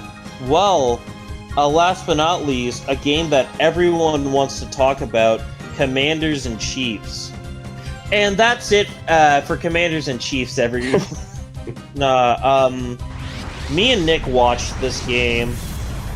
All we can say is the Chiefs did not play a full game of football, and they still kicked the Commanders' ass with Marcus Mariota. I don't even remember what I was doing. I wasn't watching the game. That's the damn score. I was like, yeah. Marcus Mariota's playing, I think I'll pass. If the Commanders lose to the Seahawks this Sunday, they're fucked. Wait, no. Here's the thing. Their next 4 games are Seahawks, Lions, Dolphins, Broncos. Season's over. GG. Well played. Like, with how tough the NFC North is, 7 losses it kicks you out, unfortunately. Just with how strong this conference is. And even if they somehow rebound back, I want everyone to keep in mind, they still have to play the Eagles twice. Ooh, this is... I don't want to... Obviously, they can bounce back and win stuff, but with how they've shown, if they do the same shit, this is it for them. Their season is on the line. Ironically, like, legitimately, a lot of seasons are on the line coming up next week, in my opinion, because I think once you get to 5 or 6 losses, I only say 5 because Dallas, you're not looking very favorable in the NFC. Panthers are kind of in a weird... Panthers need a win, Falcons need a win, Commanders need a win. It's just not looking good. And one more point about Washington. Terry McLaurin's hurt again. Why scary Terry? Yeah. Remember, guys. Do not. Remember, guys. Do not. Do not. Be 1 yard short. During football games. Otherwise, people will bring up your criminal record on ESPN. Mm-hmm. I just wanted to say that was a legendary graphic we got. They put up the dead ass criminal record graphic on Rashid Rice during the Monday Night Football game. The best part of the game. Well, that's it for the NFL. I mean, there's still some time left in the baseball game, and I'm going to be streaming it, so fuck it. Sickos overtime. Who wants to talk about hockey? The Flyers beat the Penguins. Let's go. The Canucks we're going to be running an AHL team soon. Everybody's hurt. Please stop. Toronto's not making the playoffs, and the Kraken are interesting.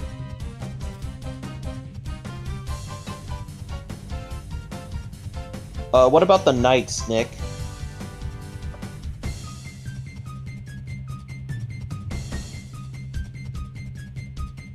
Nick.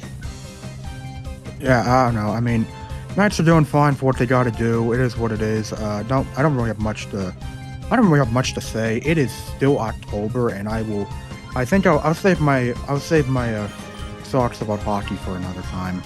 You know, let's have an intermission real quick. Let's talk to our kids about the soon-to-be 5-0 and 5-0 Chicago Bulls, the best team in the Eastern Conference apparently. There's still a minute 44 left, but the Bulls have gotten off to a very great start. I will agree. This defense is very good, like super good, and in a league where it really feels like everyone is shooting threes, the Bulls have found a way to necessarily neutralize that. They have the lowest three-pointer percentage allowed in basketball right now with 25. The next closest team is the Pacers with 30. And not to mention, too, they're 10th in the league in hitting threes, which is very good. And all this without Kobe White. True. Sorry, I was away from it. Sorry about. You're fine. What do you want to say about the Bulls? They distribute the wealth. I don't know what to say, man. They're communists. That's the way they're supposed to see red. Like look at this. They are technically the league of this, and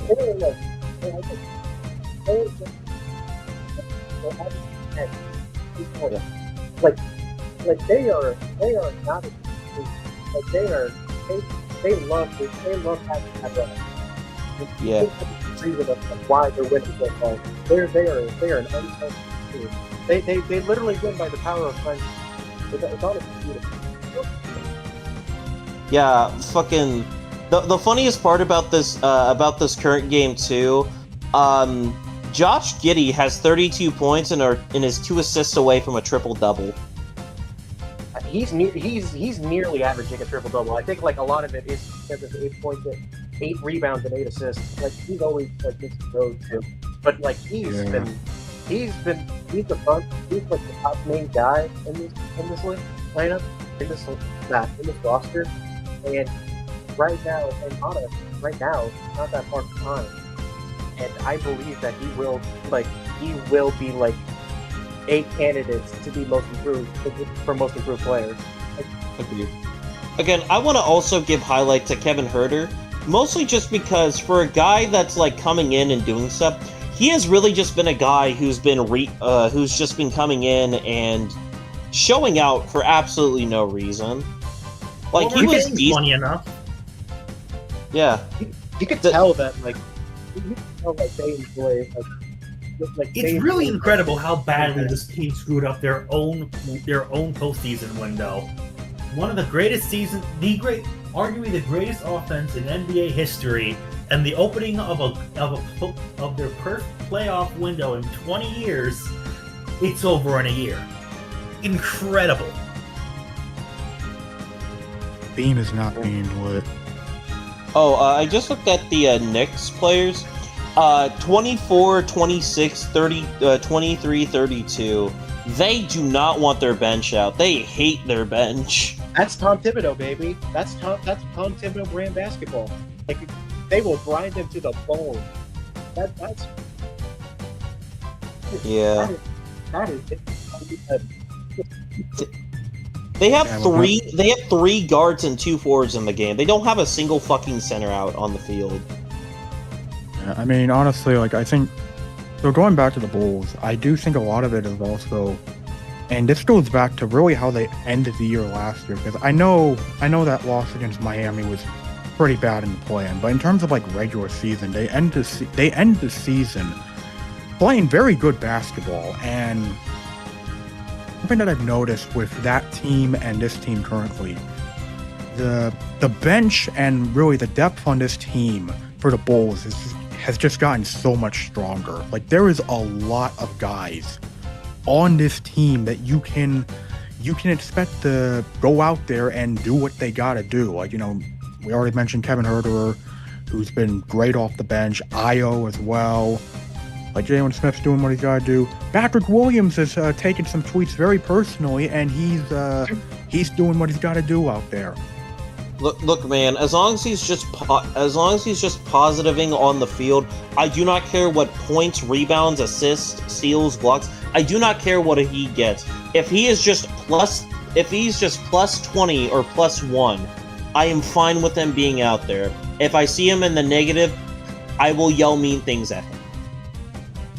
Yeah, and also, like, as I mentioned already, like, they are doing this without Kobe White. Obviously, he's very important, and also Zach Collins, who was a critical part of the bench last year to end the season. So even with guys out, like, the Bulls are doing what they got to do to start the year on a good note. Yeah, another team that I really think has gotten off to at least a very interesting start, to say the least. Fucking hell, my brain needs to work. The Blazers are 3-2 right now. After the whole scandal, they've been 3-1, which I find incredibly funny. And they're averaging 12 steals a game. It's funny that the team that had a head coach for a gambling thing is leading in steals right now. There's a lot of irony with that, if you catch my drift. Yeah, it is. It's very interesting. I actually hope Portland does well, because I think if the Blazers make the playoffs, I believe the Bulls get a first-round pick out of it. Ooh, interesting. You know, speaking of which, I heard a little birdie has told me that that the Mavericks have been trying to use Cooper Flag primarily as a point guard and not his natural position as small forward. I don't think it's working well. Don't you get it? Cooper Flag is clearly going to work there. Can I just say I think I said this before, but I have a real beef with Nico Harrison's defense wins championships game. Because the logic is that defense wins championships, but you can't win championships unless you win games. And how do you win games? By scoring points. Yep. Offense wins games, defense wins championships. But don't you get it? Can't really just cut the phrase in half and call it a day. But Noah, don't you get it? They're averaging 107 points a game. That's third to last in the league. The Pelicans are averaging 104. Speaking of the Pelicans, yeah, I have a good feeling of who the next coach getting fired is gonna be. Oh, I just looked at the Suns game real quick. They went on a 23-2 run. Yeah. So going back to the Cooper Flag situation, like, actually, well, I was going to get back to the Pelicans, but I just want to quickly say regarding that, Yeah, they really shouldn't be playing Flag at point guard, but I'm also not surprised that they're playing him at point guard because I look at who the other options are for the Mavs, and yeah, it's not great in terms of options because I heard a certain someone on. I saw a certain post about people suggesting what they should do, and someone suggested that they should start D'Lo at point guard. And I'm gonna be completely honest, I don't think anyone wants to see that. Everyone wants to see that. What are you on? Yes, I would love to see a backcourt of D'Angelo Russell and a washed-up Klay Thompson. Yeah, but Megan Thee Also, Stallion. Ooh. True. They can roll the Megan. They can roll the courtside shots at Megan Thee Stallion, though. You gotta understand. Yeah, you know I was what? gonna You're say- right. You're right. He needs more time. You're right about that. Look, he has to have the Jordan Poole effect. He has to have the baddie by the side. Anywho, speaking of Jordan Poole, why is the Pelicans coach getting fired, Nick? Because they suck and they don't have a first-round pick. But they have Zion. Zion has been very good this season so far. Yeah, he has. Unfortunately, Zion is just one player. But they have Jordan Poole. He's averaging 13 points a game. He's averaging 17 points a game. Unfortunately, there's no baddies in New Orleans, so oh well. Oh, what are you saying? What are you saying? There's no good-looking women in the state of Louisiana? That's fucked up, Nick. No, I'm saying that it's nothing. It's not helping Jordan Poole. Whatever it is, whatever Jordan Poole sees, it's unfortunately not helping him. Well, hey, Nick, have you considered that Trey Murphy is actually a solid shooting forward? You know, he honestly is actually he actually can be a solid shooting forward. Unfortunately, the Pelicans still don't have a first-round pick next year. But Nick, hear me out. Derek Queen. I like Derek Queen. I was kind of rooting for him to go to the Bulls. Unfortunately, the Pelicans don't have a first-round pick next year. But what about the year afterwards? Well, What sucks too is that this is a very here's stacked hoping they aren't NBA fucked by draft them. class. You know, this is. Yeah, it's a great class. I mean, who's all in this class? Let's see. Well, the top one is like Cam Boozer right now. Is Cam? Oh right, Duke kid. I forgot. It's not Chris. Boozer and AJ. I was gonna say it's not Chris Sinek. It's not Chris Sinek. He's top I thought 5 right now. Gotcha. Oh, I guess we could talk about another very, very awful team. Guys, do you want to play basketball for the Brooklyn Nets? It would be No, Sixers. It would be so Sixers for them to give the Nets them their first win. I hope they don't, though. They've proven me wrong quite a bit this year. The Bulls are 5-0 now, by the way. The Bulls are. Talk to your kids.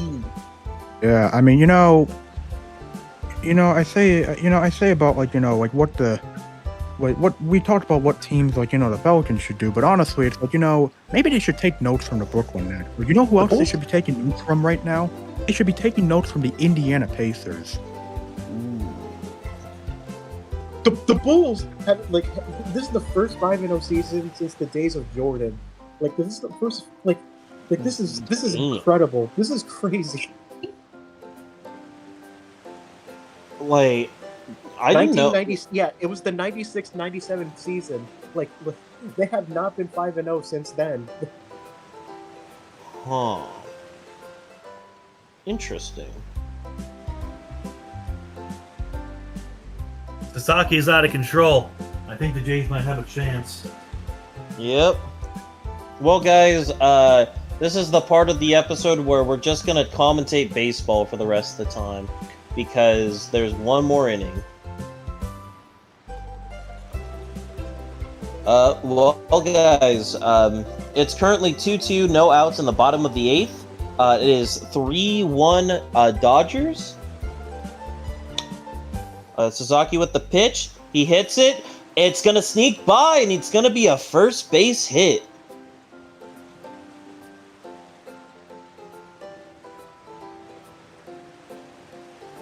Could this... All it takes is one hit of the bat. Josh Giddey had a career high 32 points. 32. He's... Ooh. Yeah. Update. Oh, The Sun... one assist away from a triple-double. One assist. Guys, I have news. The Suns are now on a 30-7 run against the Jazz.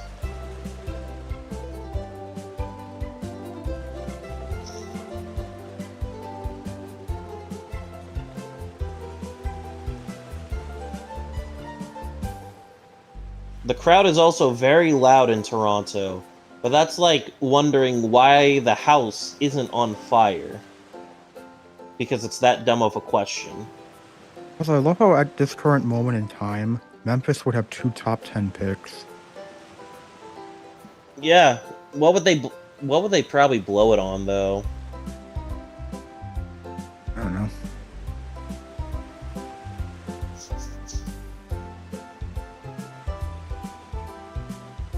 And of course, OKC has 2 lottery picks because why not?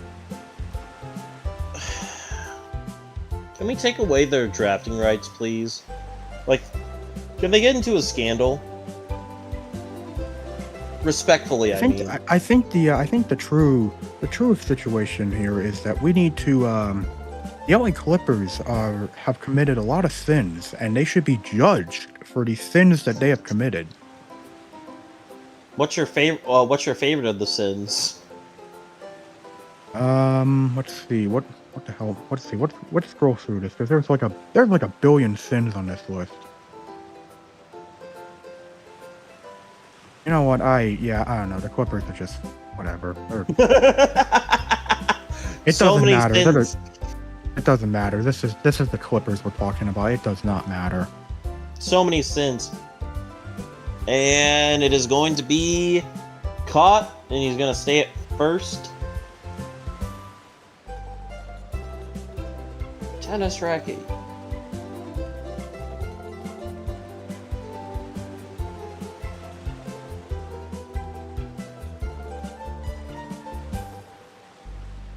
Vladdy is up. If you need a big hit, he's the guy to hit it.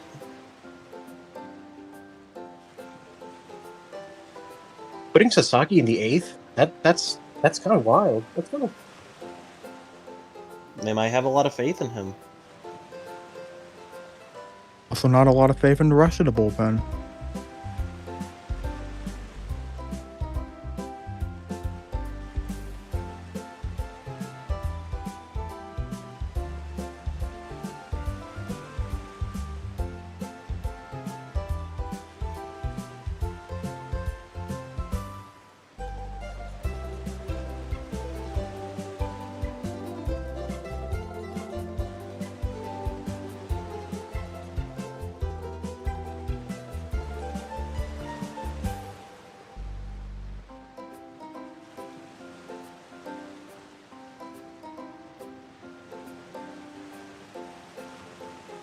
Alright, 1-2 count.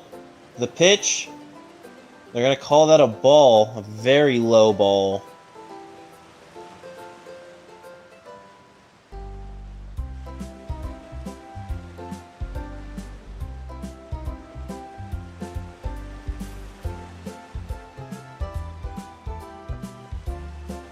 The pitch, 2-2. He hits it and it's going to hit his leg.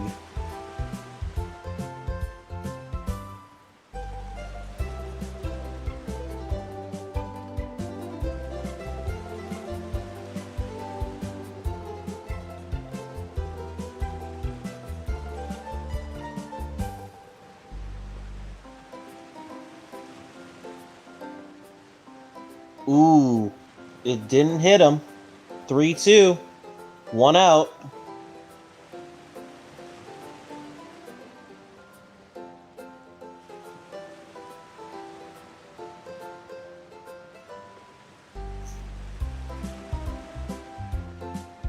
Walked. Ooh. Yeah, it's been dicey for the Dodgers here. Bo Bichette has been pretty good this series. He has. I know the podcast is still going, but I'm way ahead right now, so I might just head off just so I don't like spoil anything. All good. All good. Yeah, I'll see y'all when I'll see y'all whenever the whenever I see y'all. See ya. Yep.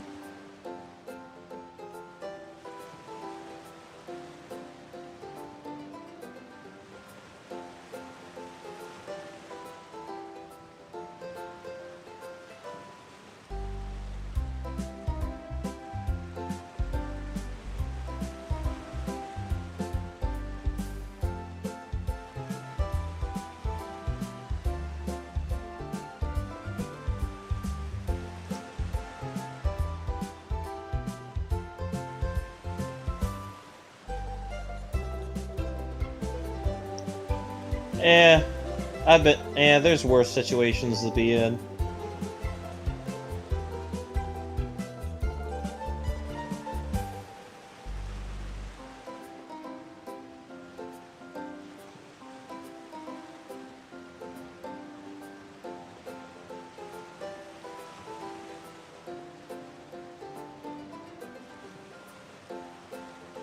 This is getting dicey. Yeah. This is starting to get into a real gritting your teeth kind of moment of the game.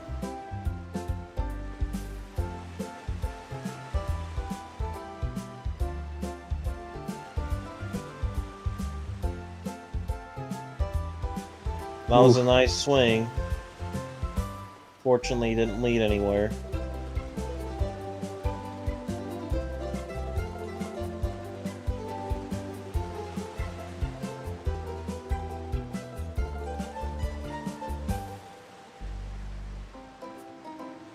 Fly ball. It was caught. Ugh.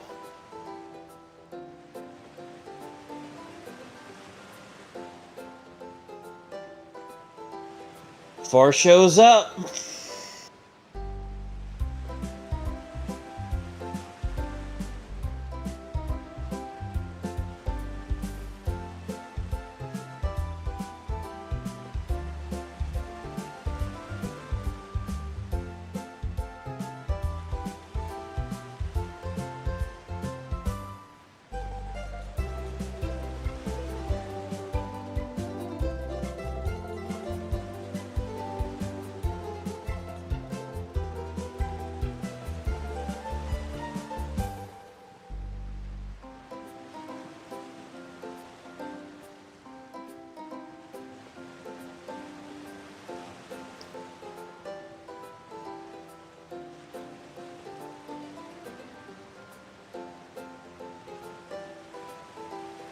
Okay, I'm back. What did I miss?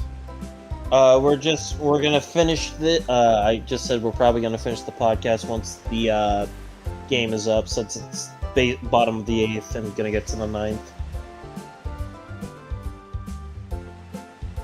If that's fine with you, of course. It's fine. It's not. As long as it doesn't go to extra inning. As long as it doesn't go to like extra inning 13. This game, if it does, if you have till the 9th inning to sort your shit out. If the shit's not sorted out, it's not my fucking problem. Not reasonable. You hear that, baseball gods? You're on my schedule now, bitch! And that's gonna be a third out. And we're gonna go to the top.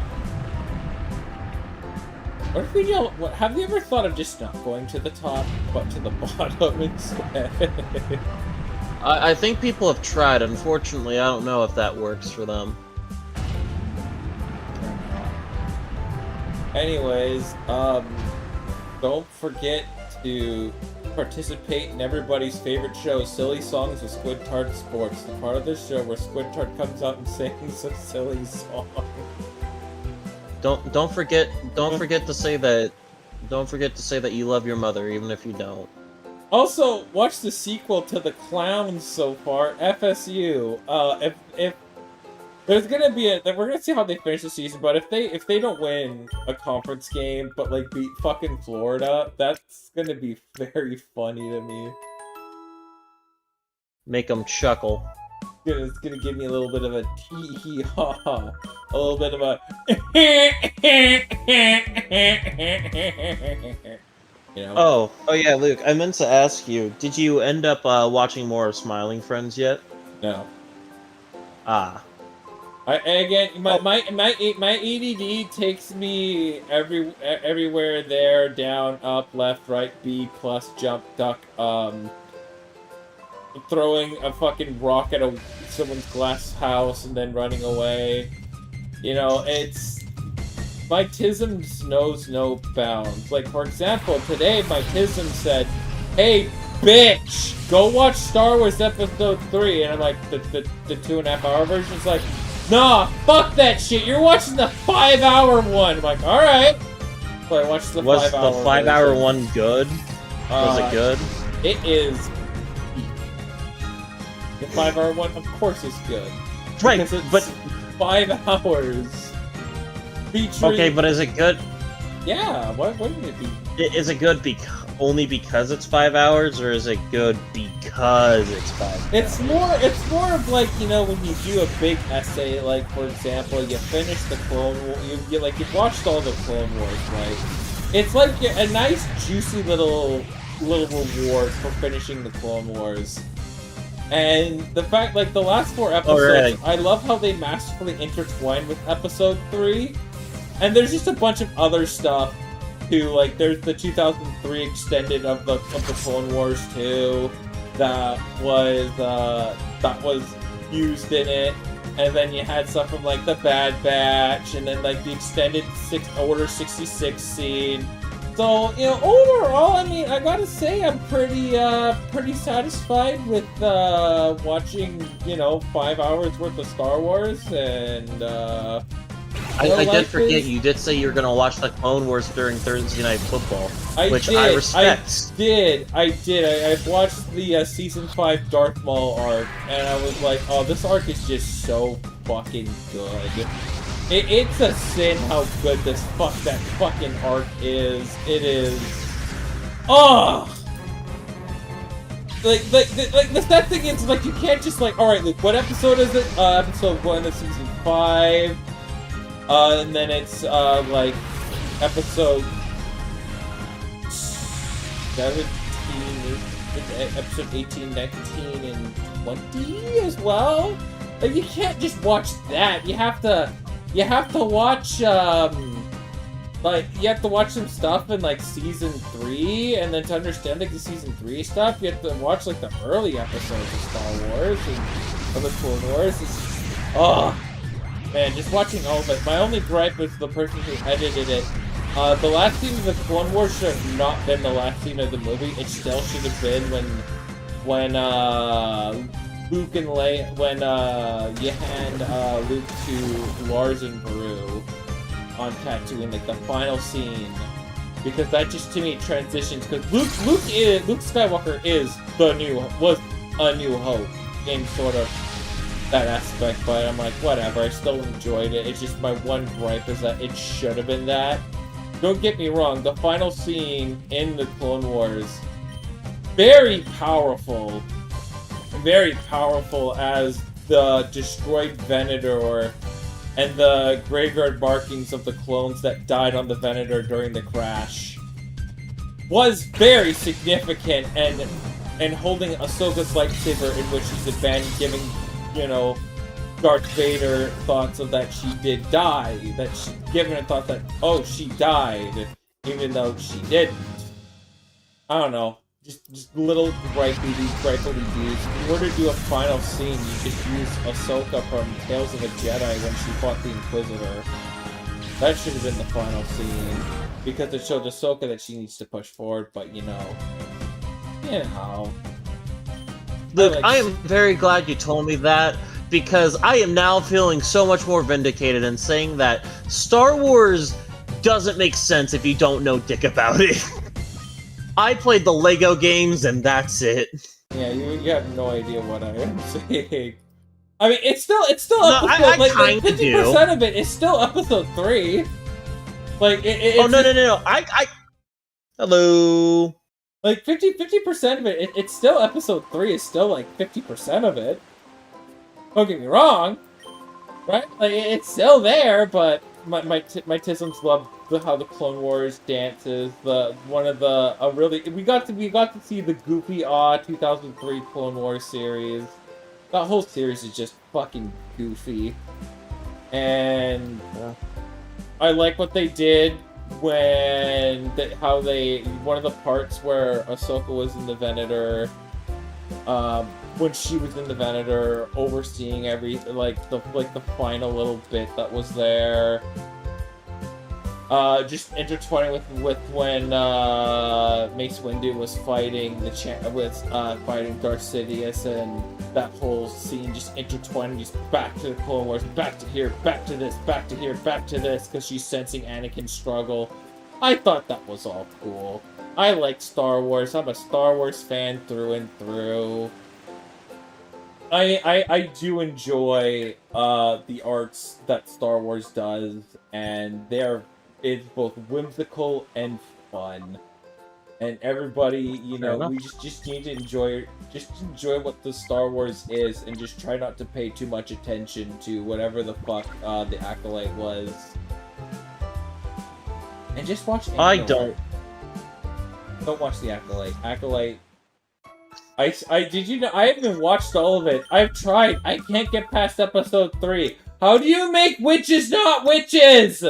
How? No clue.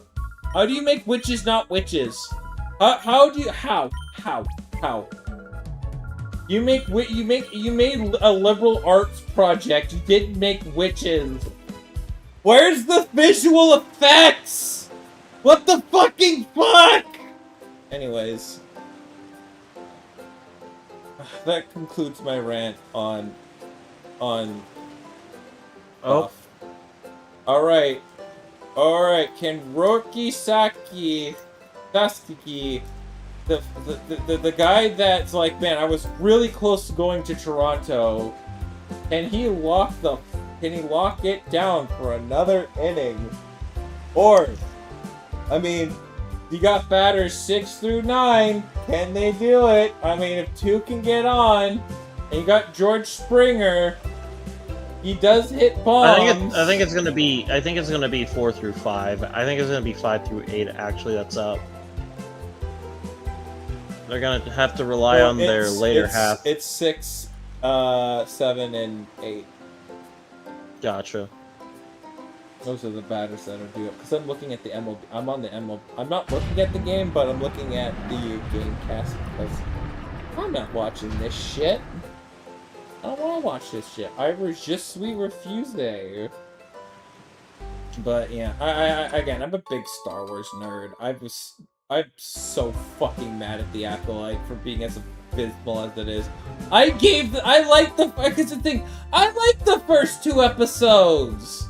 I like that the main villain did what the Hayden Christensen and Ewan McGregor did. I like what they did, where you actually learned the sword fighting martial arts techniques on their own. They didn't use stunt actors. The Apprentice of Pelagius at the time, he did that. But no, we didn't get to have the cool, the fuck. They ruined it. Man, they ruined the High Republic You did it, Disney. era. You ruined Star Wars. Yeah, you know what? Fuck it. They ruined fucking Star Wars. They fucking ruined it. And the thing is, like, a lot of people did like the High Republic era novels that were written. People really enjoyed them. And then people who really enjoyed them looked at this and went, "What the fuck is this?"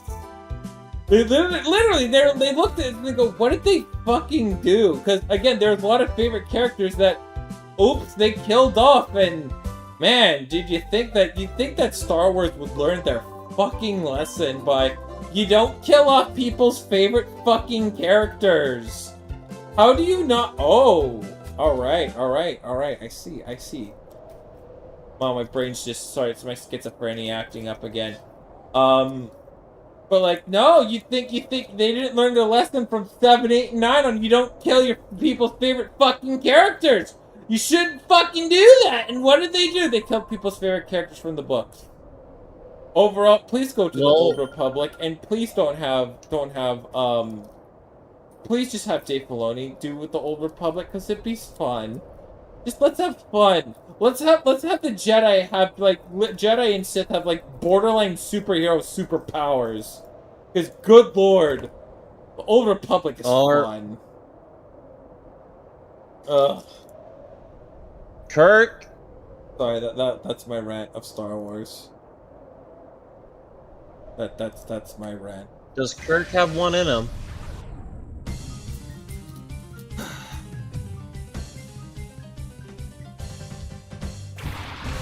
So I should not have crashed out over that, but I just huh? What? Are they pinch running straw? Oh, that hit him. Oh, that's gonna put him on base.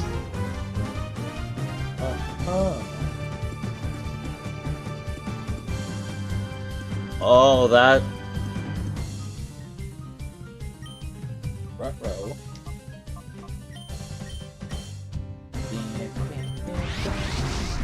Look, man, I think you take a broken hand for a World Series.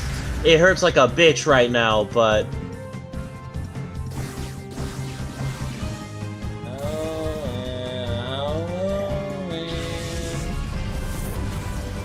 Guys, Kirk got hit. yeah. Yeah, he got hit just the way my dad hit me as a kid. He just kept saying it was a fucking disappointment or something. Insane. Sorry, I didn't mean to trauma dump like that. Ugh. It's my bad.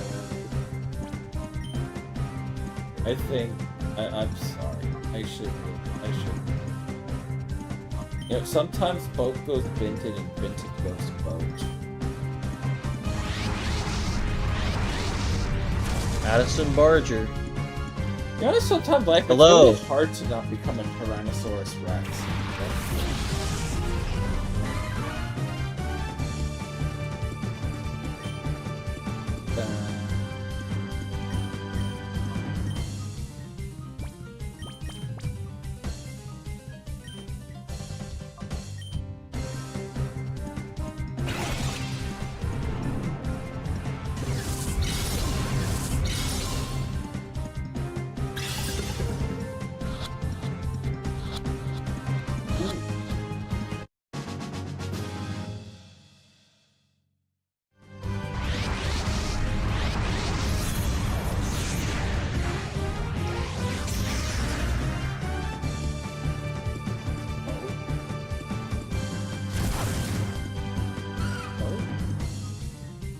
Man, why did my skate have to thing?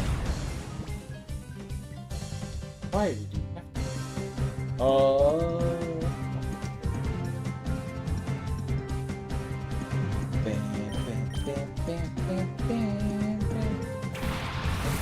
Ozza! I can't hear Ozza. He's muted.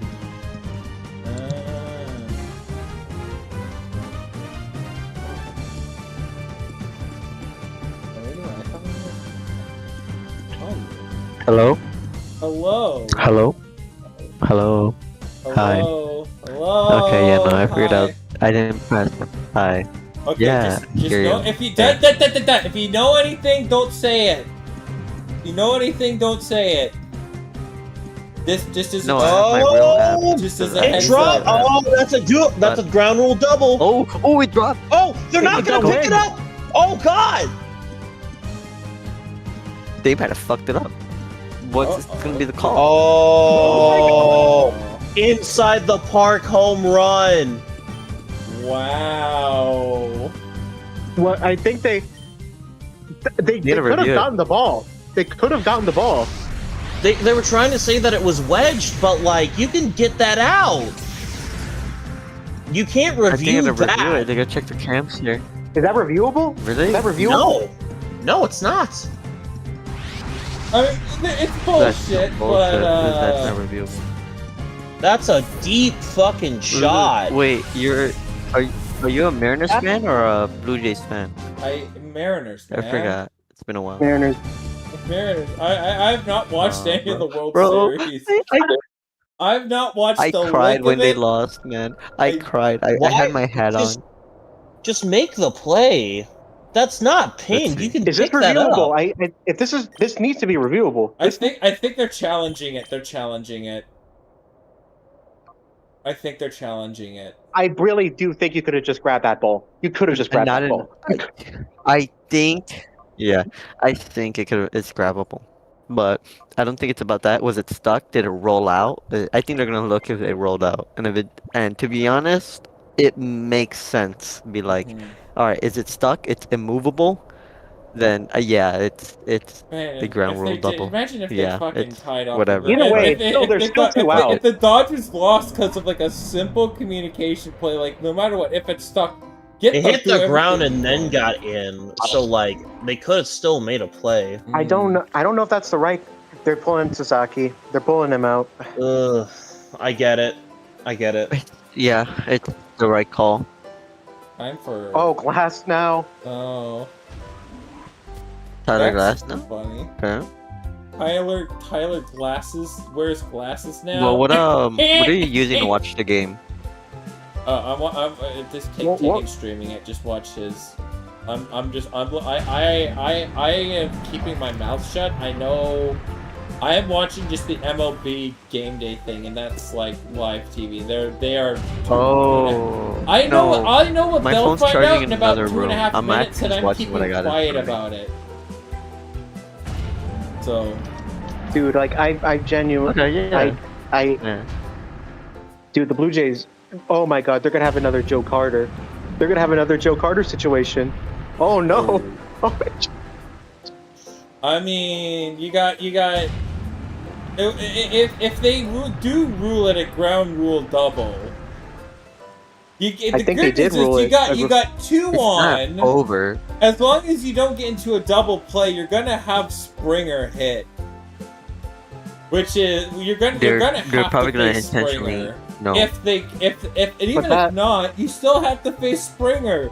Or if Well, that even implies if if you they do, throw. That implies if they throw. That implies if they try to go for the force at home. That implies. Yeah. Well, okay. So will they intentionally walk? Not. I won't think so. It still gets If- a run. if and it's- two if it's a- outs, though. It'd be really So what's the funny call? if this was a walk-off home run. Yep, see, the Dodgers can't feel the same pain I felt. It's It called would, George Who's up for Springer, and he's pretty fucking good. He's pretty fucking good, guys! Do you know what? George Springer's pretty fucking good? Ernie Trouble. Clement. Is that Ernie Clement? The fuck? Oh. Ernie Clement was like a 2020 trivia question, if I remember. Something like that. Holy. When you get faded in a serious situation, you get put in a situation. Bro is in a World Series game. Exactly. So I guess they called it a ground rule double. Bro, we gotta play. Yeah, if the Blue Jays win, what call song it a should ground we rule play? double. No. It is what it Alright. is. Ooh, Although, don't die, now don't the die, question don't is, die, don't will die, don't Toronto die. fans use this if they lose?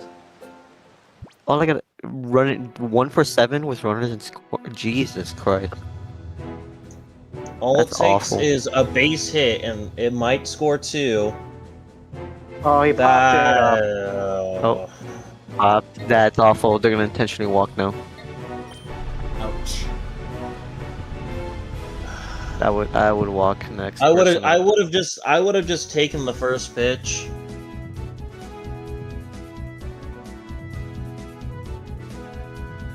I think they are going to now.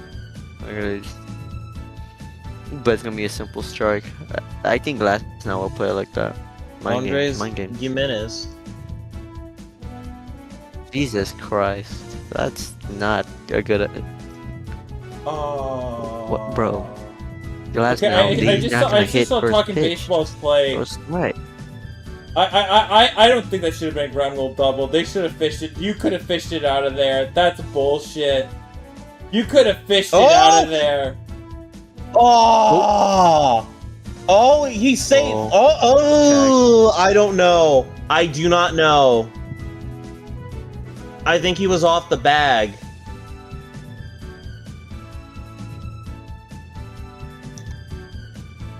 I don't know. Okay, so the game's over, right? No. They're going No, to they check gotta to see review if it is a double play or not. I don't think it is. Oh my god, why would you do that? That is the worst way you end the game. Wow! Yeah. Oh. Fucking wow! Hmm?